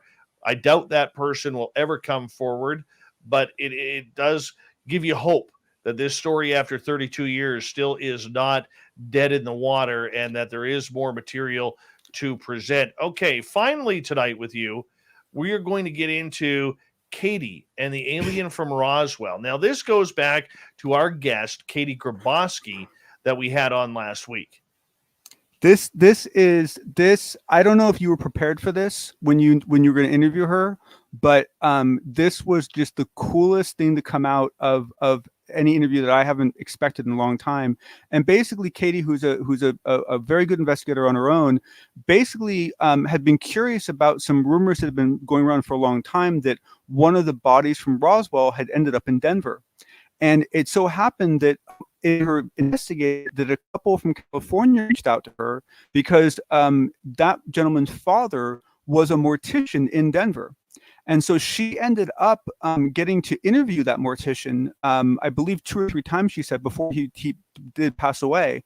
And basically, and you should listen to the interview that Dave did with her, but basically, to make a long story short, this mortician found a safe in the basement, found out it had been had a stay on it by a federal judge, opened it anyway, thought that he found a small child.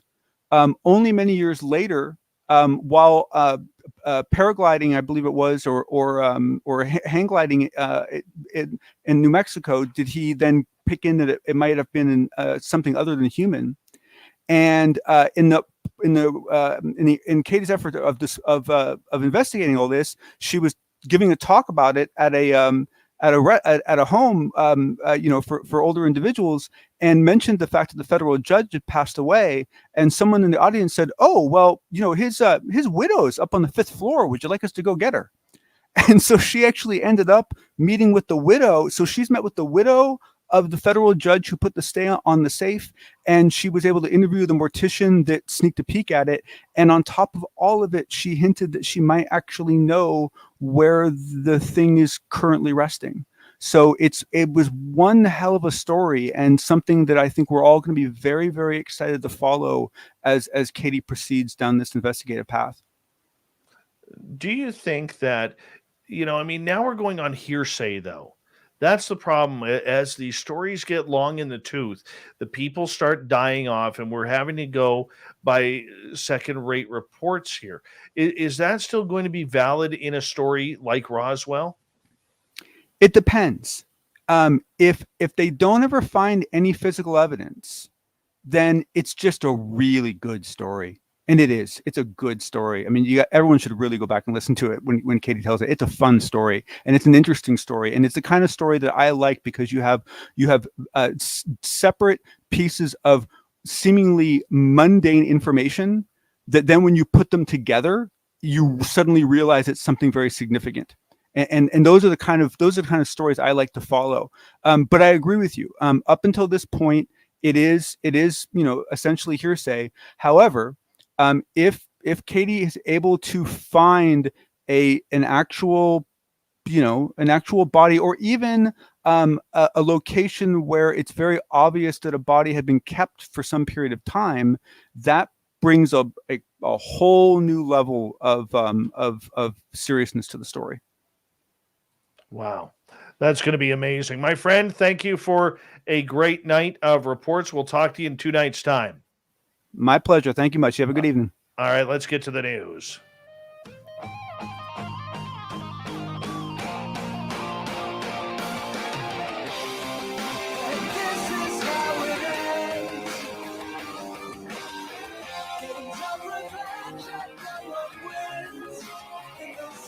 The news is always changing, which is why we bring you The SOR News Wire at the back end of every show. We're getting to the weird, the strange, the wacky, and sometimes the survivalist. Hundreds of sharks in West Florida have headed inland to escape the deadly red tide that has killed more than 600 tons of marine life in the region.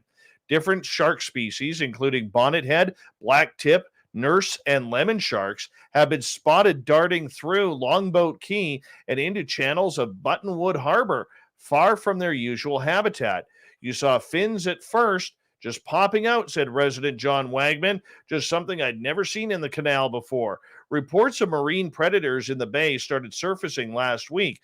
You could literally walk across the channel on the backs of the sharks in the water, resident Janelle Branauer stated. We don't have healthy water in the bay right now. The sharks are invading the area because of their unusual red tides that are happening in their habitats of Tampa Bay, Sarasota Bay, and along the coast from Pasco to Sarasota counties. They have been infested with red tide, which is caused by unusually high blooms of algae Carinia brevis. Yeah, so hopefully them sharks. This is why you don't swim in Florida, people. It's a perfect reason why. All right, let's get to the next one. A New York woman is lucky to be alive after she spent 10 minutes fending off a coyote by herself while vacationing in Cape Cod. Marcy Sturlis escaped the incident on Race Point Beach uninjured, all thanks to two kind strangers, but said she's still traumatized over the ordeal. My voice is still really hoarse from screaming so much this morning. I was so scared. Sturlis, who works as an assistant principal in New York City, says she went out onto the beach to kind of hang out, have a good morning. It was just before noon. She noticed that a coyote appeared on the sand, and she put down her sneakers back on as she was getting up, and the coyote was only like 4 or 5 feet from her. Luckily, she knew that coyotes often frequent the Cape because she sees their footprints everywhere. She started carrying a stick with her last year, came in handy as she got up, started screaming and pushed the coyote with the stick. I was in a battle with this coyote for 10 minutes. The coyote wasn't giving up.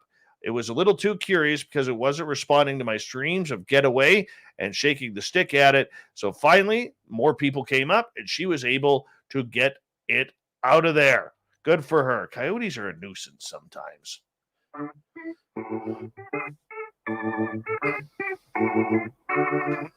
By the way, if you have a Patrick Mahomes rookie card, one just sold for $4.3 million. Yeah, the quarterback for the Kansas City Chiefs. All right. Thought of the day is as follows. What do you think of the next big story in ufology will be? Danny, the fake stories come to light. Jason, actual footage from the jet cameras, not just the black and white infrared. Drew, maybe congressional hearings. Andrew, Corey Good has really been working for Vladimir Putin. Joshua, probably will have something to do with the military and their continuous interactions with UFOs. Scott, a leak regarding Bigelow Aerospace about the contents of the reputed artifact warehouse. Nicholas, USOs. Bobby, Lee Harvey Oswald was an alien. Will, the alien invasion next summer? Most likely in April. We'll leave it right there. Thank you to everybody participating in the Thought of the Day. Thank you to Captain Shirk for the news, and of course to John Hudson for the unbiased UFO report, and our guest tonight, Jason Gilmette, coming in from UAP Studies Podcast. We got Mr. Ron Bumblefoot Thaw rocking in the background with Little Brother is Watching. Bumblefoot is the official music of Spaced Out Radio, rocking us in and out of every single show. Get your horns up for the guitar god himself. Special thanks to everybody listening in at home, at work, in your cars, wherever you may be. Thank you to everyone listening in our chat rooms. YouTube, LGAB, Twitch, Revolution Radio, Spreaker, Facebook, the Space Travelers Club, and on Twitter at hashtag Spaced Out Radio.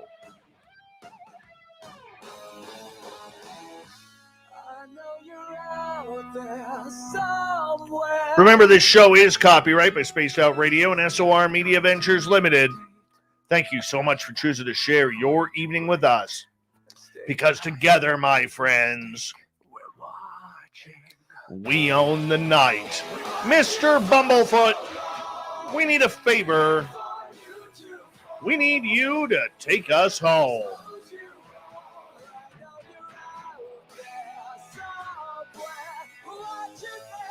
Yes, the Woo train has docked for the night, but soon, my friends, we shall ride again. Your seats are always available. Your tickets never expire.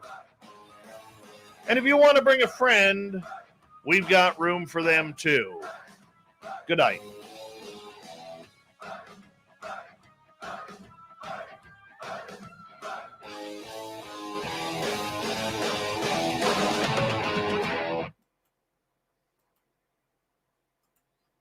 It's good stuff.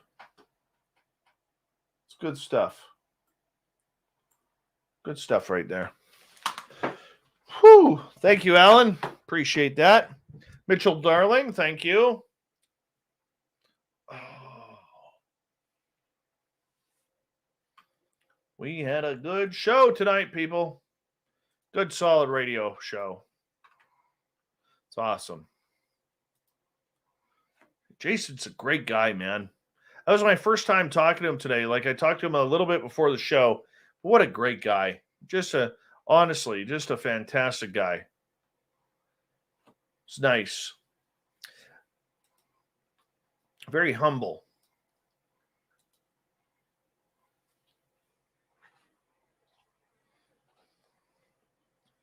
Very humble. Very cool. Well, that didn't take long to download.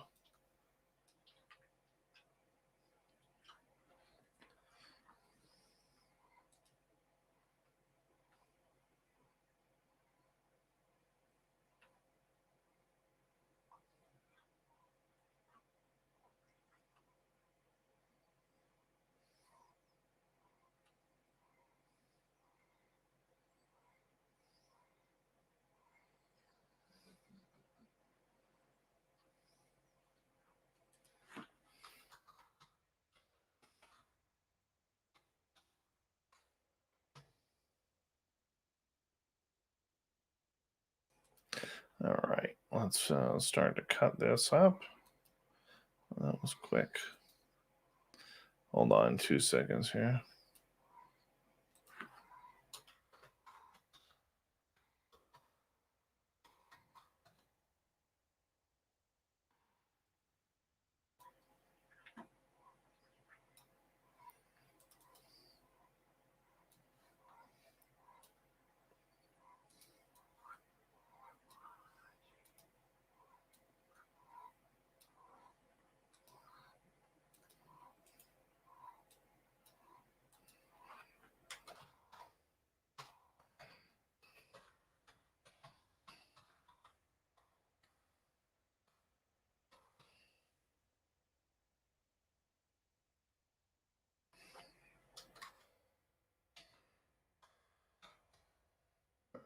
Bear with me here, guys.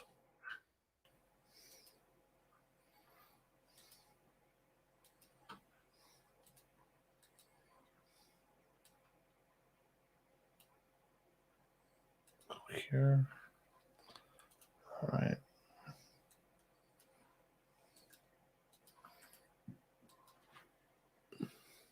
What is my opinion on Bigfoot? It is real. It is out there. And it's not a monkey. Not a monkey. We got to get that out of our head, people. You can't claim it is something if you don't know what it is. We can assume, but we can't. Okay, I got to cut out a bullshit here, so bear with me here for 2 seconds. I believe it was around 9:26. That should be 6, 8, 10, 12, 14, 16, 18, 20, 22, 24, 26. Should be around here. Friends of mine. One of my friends showed up, and of course, he's already half cut by the time he shows up to this, night watch. But we were looking for orbs in that area because that whole stretch. I think I know what you're talking about, where the lake is, Intermission, right? Yeah. And then so we parked. I think we were released halfway through there, like in some big field out there. We parked our butts there for the night, trying to look for orbs because we heard that there was orbs going on in that region. Didn't see anything. But man, is it ever worth it still to go out on some of these nights, especially on a clear night, and you get to see just the Milky Way and just the stars are amazing. It's well worth going out for a night watch. Even if you don't see any weird activity, it's a blast. And the thing is, when you get even planes, it's just the traffic. Like, I think it's such a disservice that we've done to ourselves with our cities and the light pollution that we have, because it puts things in perspective every night when you get to look at a clear night sky. You get to see how many billions of stars are above our own, from our own view. It's crazy, and it puts things in perspective and just lets us know that the daily bullshit and grind that just lets us know that the daily bullshit, and it puts things in perspective. Bullshit and grind, daily bullshit and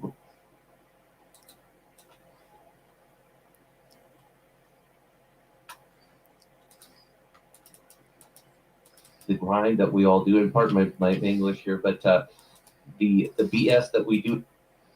There we go. We're good there. Found it. Can't be having them sweary swears on the air.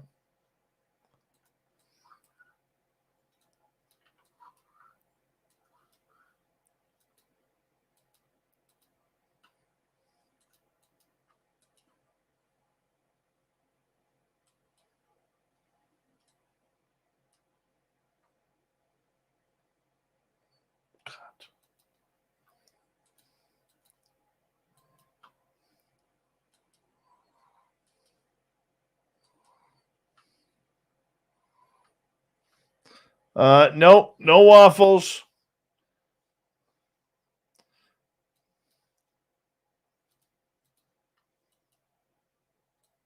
No waffles. Not before bed. Maybe in the morning. Not right now.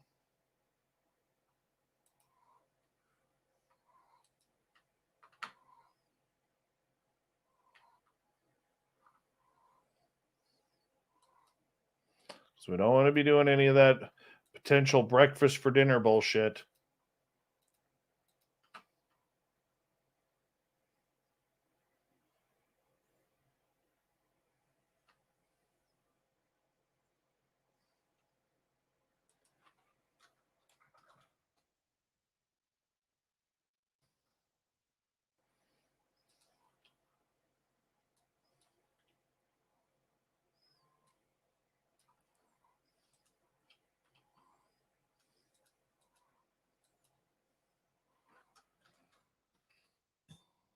Last thing you want to be doing is any sort of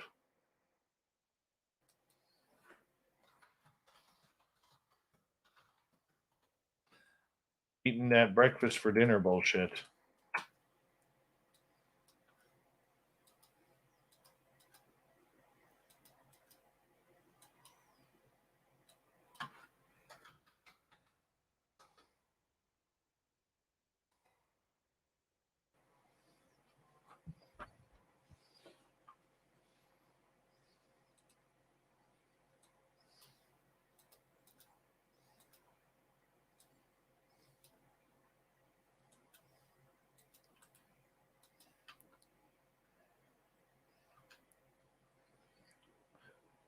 The lovely and talented Emily Bigelow, are you off to bed or are you going to be up for a bit?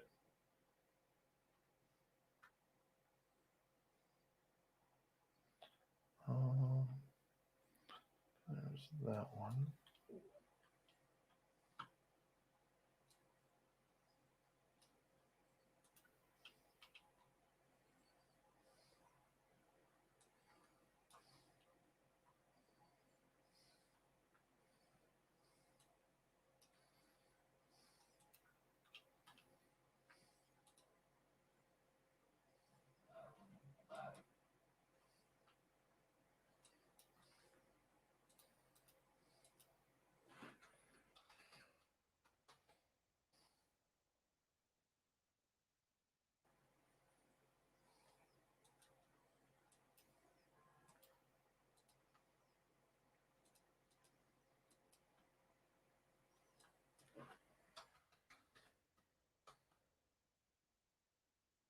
Night, Mennonite Abe.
Thank you, Nikki. Appreciate you. Have a good night. Sorry I'm quiet here, guys. It's getting all this editing done.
All right, bear with me. I forgot a swear word.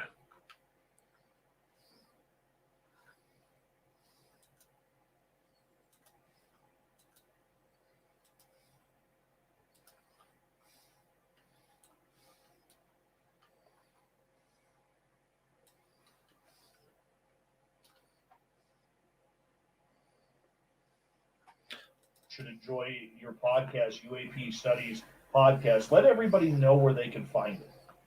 Yes.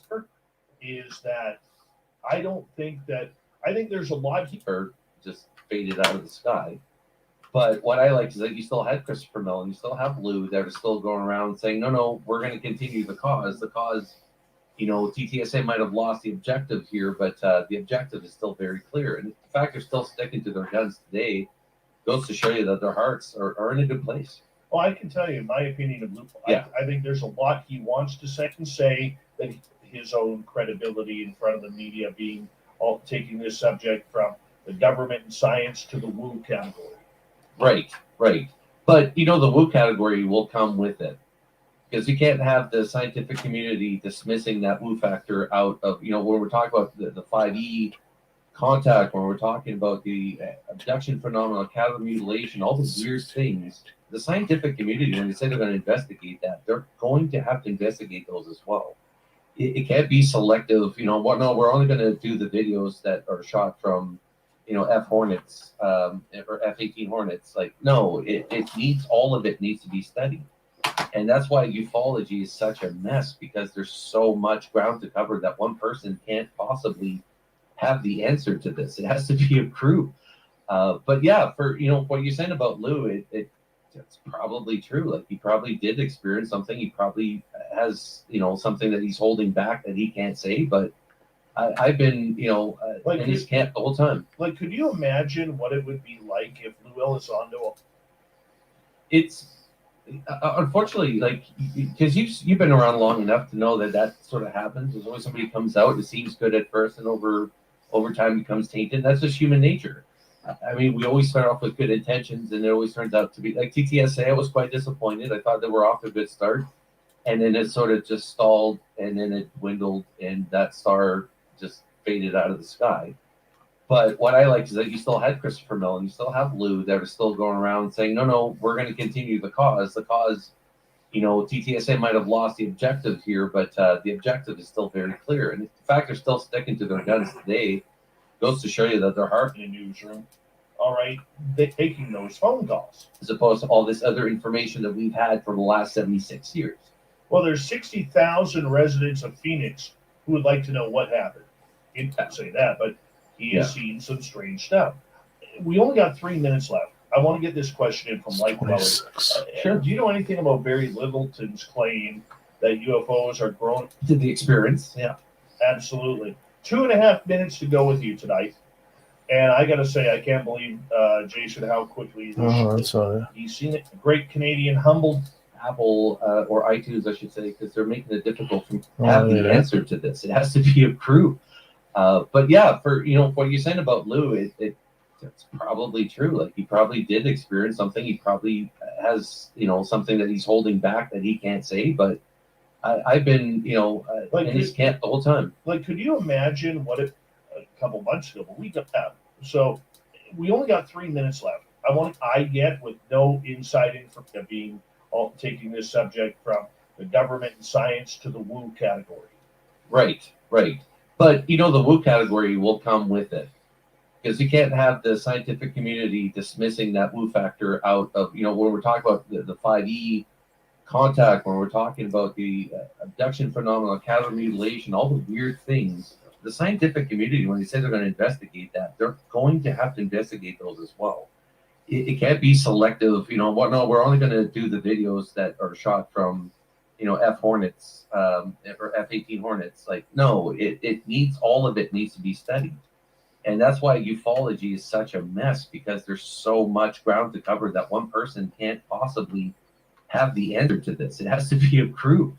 But yeah, for, what you're saying about Lou, it's probably true. Like, he probably did experience something. He probably has, something that he's holding back that he can't say. But I've been, in his camp the whole time. Like, could you imagine what it would be like if Lou Elizondo all of a sudden came out and I'll have a dump of guests like within a week, or sometimes I can have a guest, like you name it. God, it's hard to name them all. The great Canadian humbleness to you that everyone should enjoy your podcast, UAP Studies Podcast. Let everybody know where they can find it.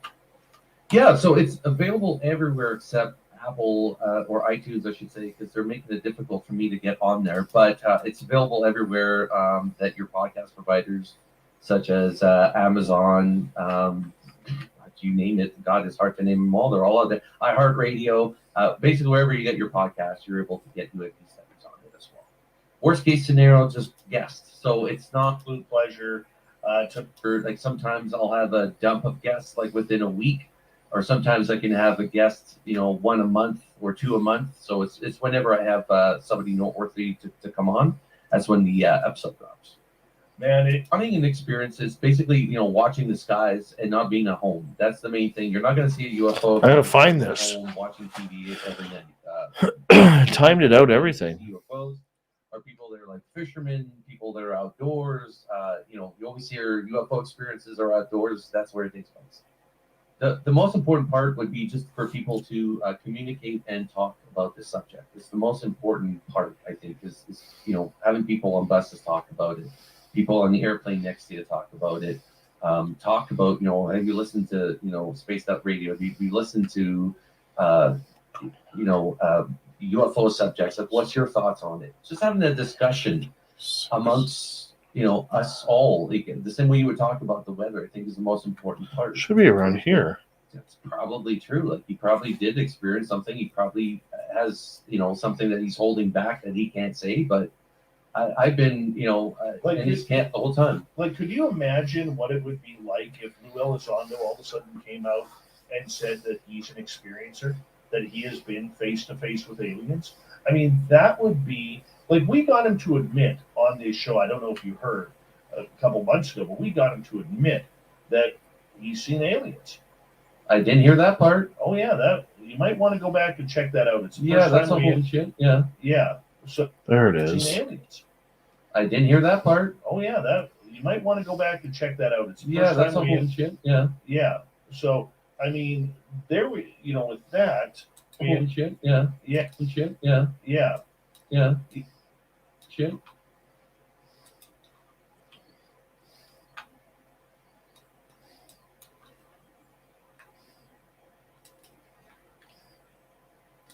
And are part mushroom theme that UFOs are grown over. Very, very true. Definitely will open you up to the experience. Yeah. Absolutely. 2.5 minutes to go with you tonight.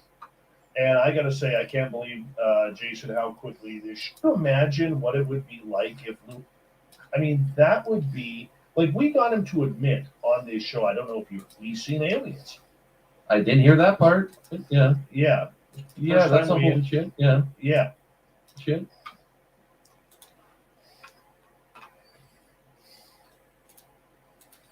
There we go.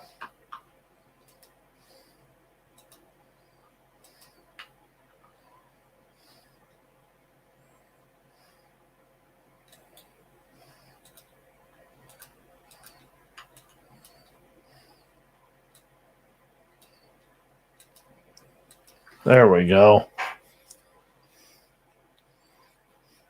Life Dweller, I hate hearing my own voice. Always have. Always have. Hated hearing my own voice.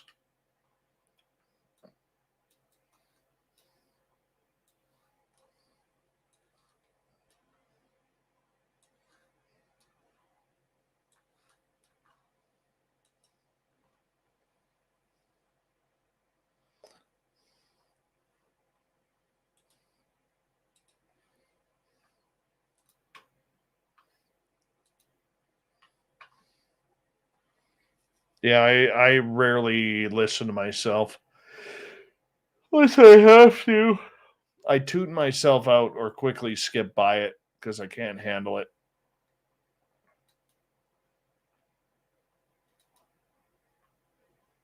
One of those weird little quirks that you come across.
Yeah, if you listen to that first interview with Lou, it happens, I believe, at the 25-minute mark of the first half hour.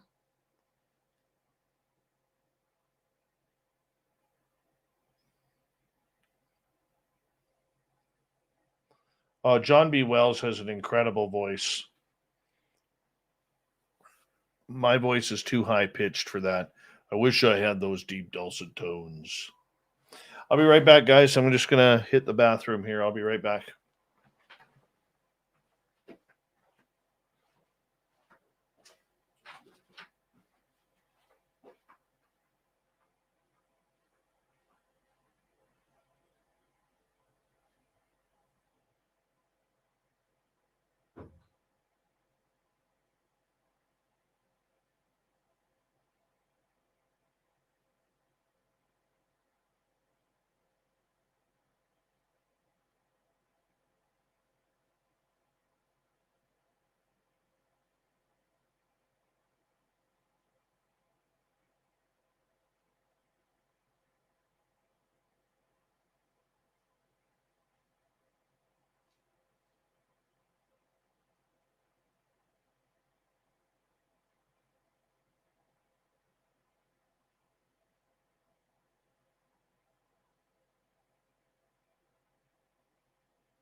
All right. Sorry about that.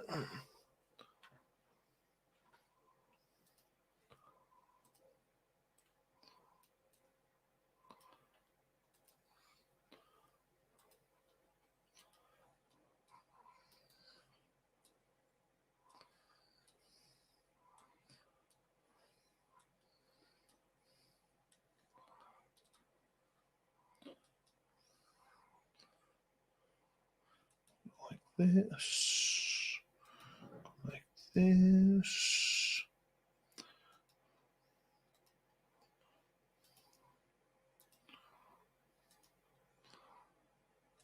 What a good way to start the week. That was a great show. Seriously, great show.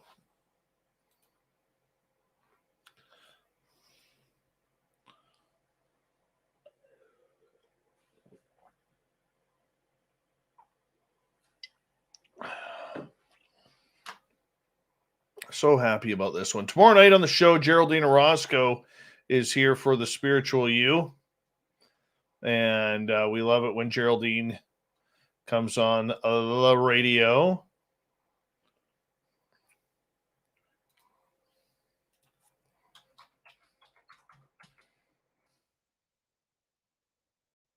Always exciting to have her here.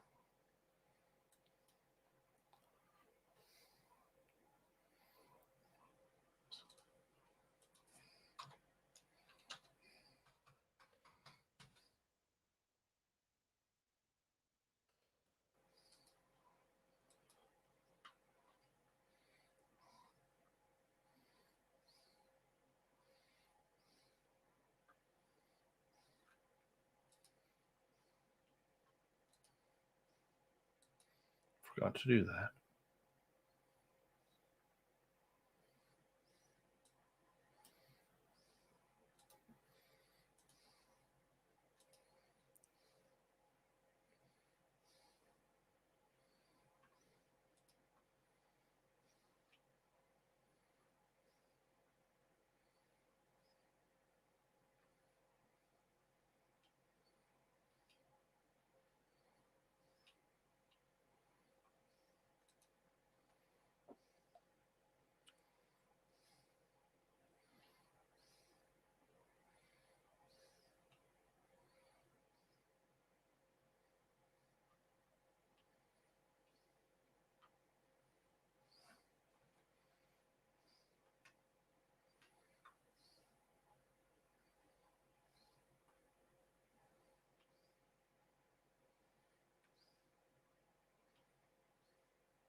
Hi, Typical Watch. How you doing?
Let's see. Ron, I'm just doing the editing for the show. That's what I'm doing right now. It's just the editing. So that way when it plays on the mainstream radio tomorrow, it's all clean and clear. And in MP3 format.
Yeah, keep the chat room open.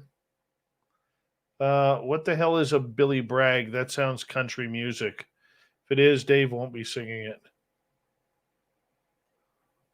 Detailing Academy in Italy. What's going on? How you doing?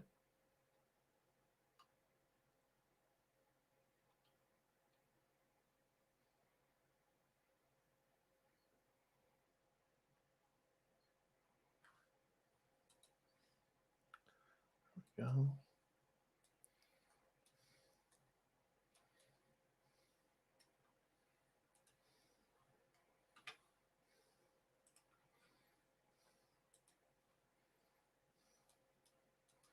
Oh, that's where we need to go.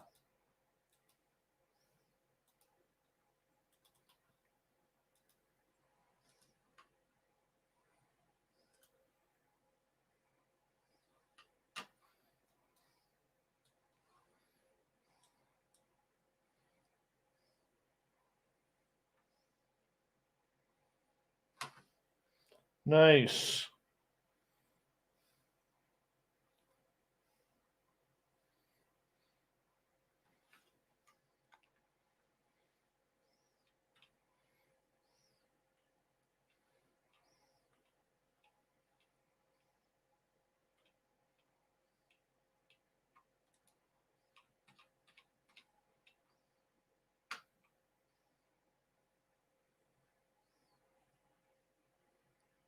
I say, where'd that go? I say we take off and nuke the site from orbit. In the vein of aliens. Software for what? Ron? My editing, I use WavePad.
Do I want to chat about ads in here, Kevin? I don't know. Do we want to talk about ads?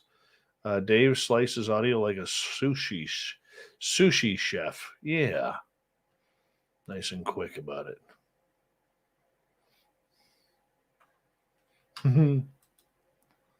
All right. We're almost done here. Tomorrow night on the show, once again, will be the lovely and talented Geraldine Orozco and the Spiritual You. She comes in the first Tuesday of every month. So I expect all of you to be here tomorrow as well, just to see how that all goes. And, I know you love her. And yes, AA Ron, it does happen. We stay late every Monday through Friday. Do I make up ads every week? No, I do not, Kev. And I'm going to bed. I'm tired. I am tired, so I'm going to be logging off here. I want to say a big thank you to everybody who donated to the super chat tonight. Christopher, Chad, Emily, Steve in Australia, Jazz, and Michael. Thank you so much for the support and the love. And we will chat with you all tomorrow night, 9 p.m. Pacific, midnight Eastern. So take care. Much love, and we'll talk to you soon, guys.